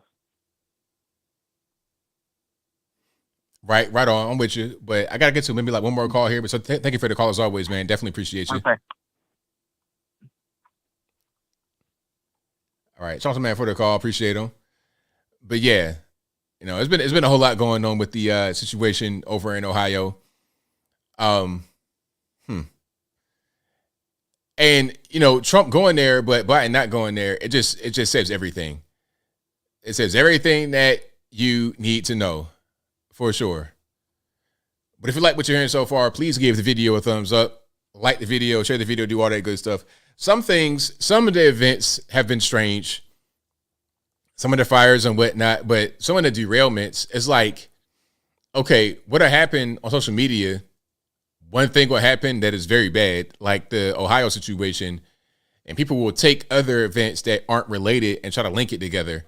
Like they were trying to link an accident that happened out here in Tennessee, and it was months ago. It was no hazardous materials. It was nothing like that, and people just kind of linked it inappropriately to that. I didn't think that was appropriate. 860, you're the line. Who am I speaking to? Hey, ABL, it's Sonia. How are you? Oh, well, about yourself? Glad I got through. Almost didn't make it. I want to talk about the transgender stuff because Zion and the situation with Gabrielle Union. I think the reason why it took so long for them to change the stuff with the birth certificate is because the mother was fighting it, right? Yes, that's correct. The real mother. Yeah, the actual mom was fighting it. And I know that she had a gag order on her, so she couldn't talk to the press, but I'm pretty sure she was there at the courthouse trying her best. Yep. The thing with the situation is that I think that it will turn around eventually, but because people are fighting it now, at least these D-trans people are speaking up. But the thing is that it's going to take maybe a couple of generations before it gets so bad and the effects are so clear that they can't deny it, and then they'll change the laws. What do you think? I think that will probably be the case. It'll be people that, and then I think it'll take first people to start coming out and possibly suing some of these doctors. Like I said, some of the D-trans people suing the doctors, and then they're gonna have new laws, legislation to come out against this kind of stuff. Because as long as it's just kind of legal and it's wild, wild west, people are going to do it. They don't really care. They're grabbing the money, but it'll come to an end soon here, in my opinion.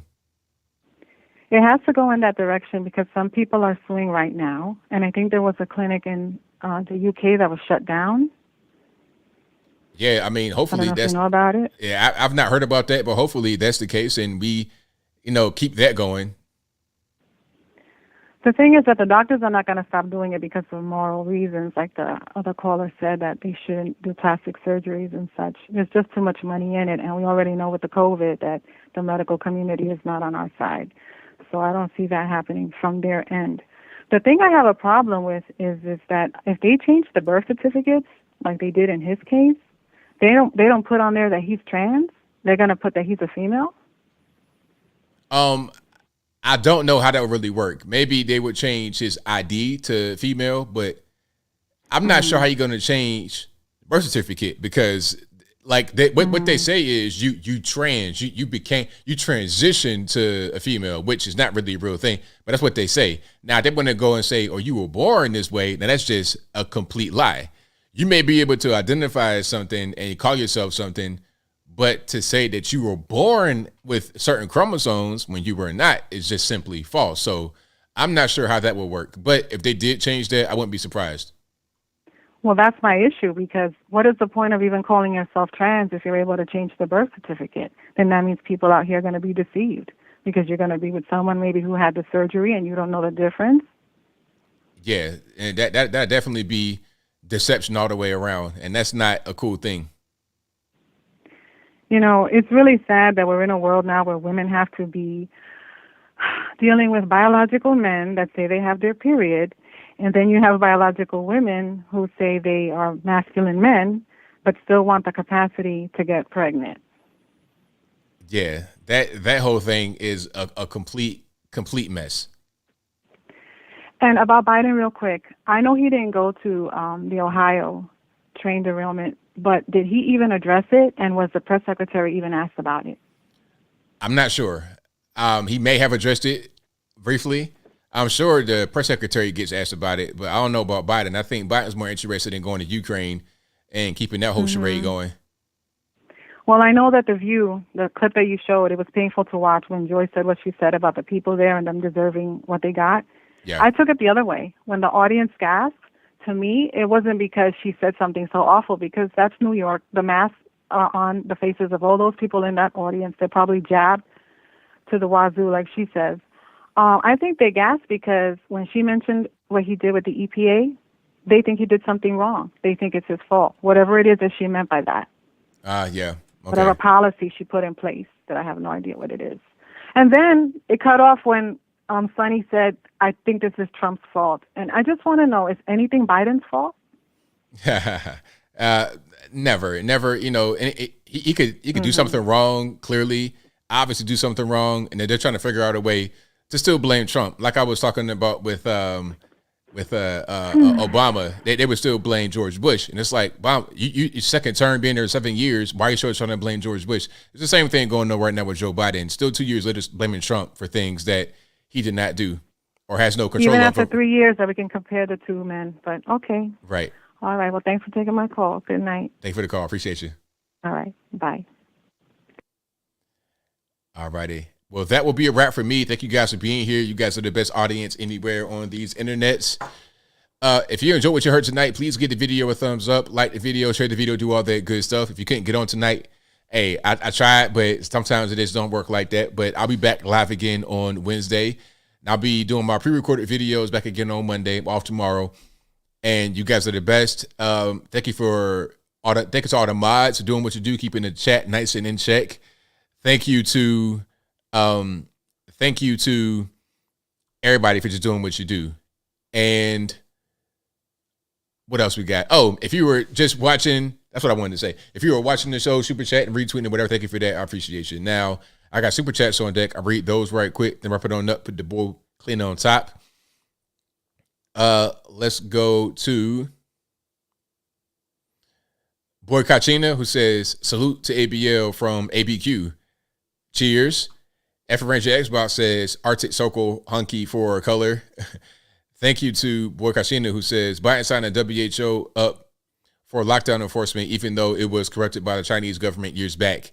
Tejo's got the diamonds for sure. Thank you to Nick Corio, who says, hello, my dear friend, with the dear emoji. Appreciate you for that. Thank you to Baby Steps, who says, thank you, ABL, for speaking the truth and for the last two. Love you all. Heart emojis, hug emoji. Thank you to Harley Rider 1, who says, I love your cats, bro. You exposed the truth. Thank you to Alien Spaceship, who says, thanks, everyone. God bless the best chat on the internet. This is an awesome birthday. Thank you for joining. And they got happy birthday, 25 years old. Your life is just beginning, man. Young man.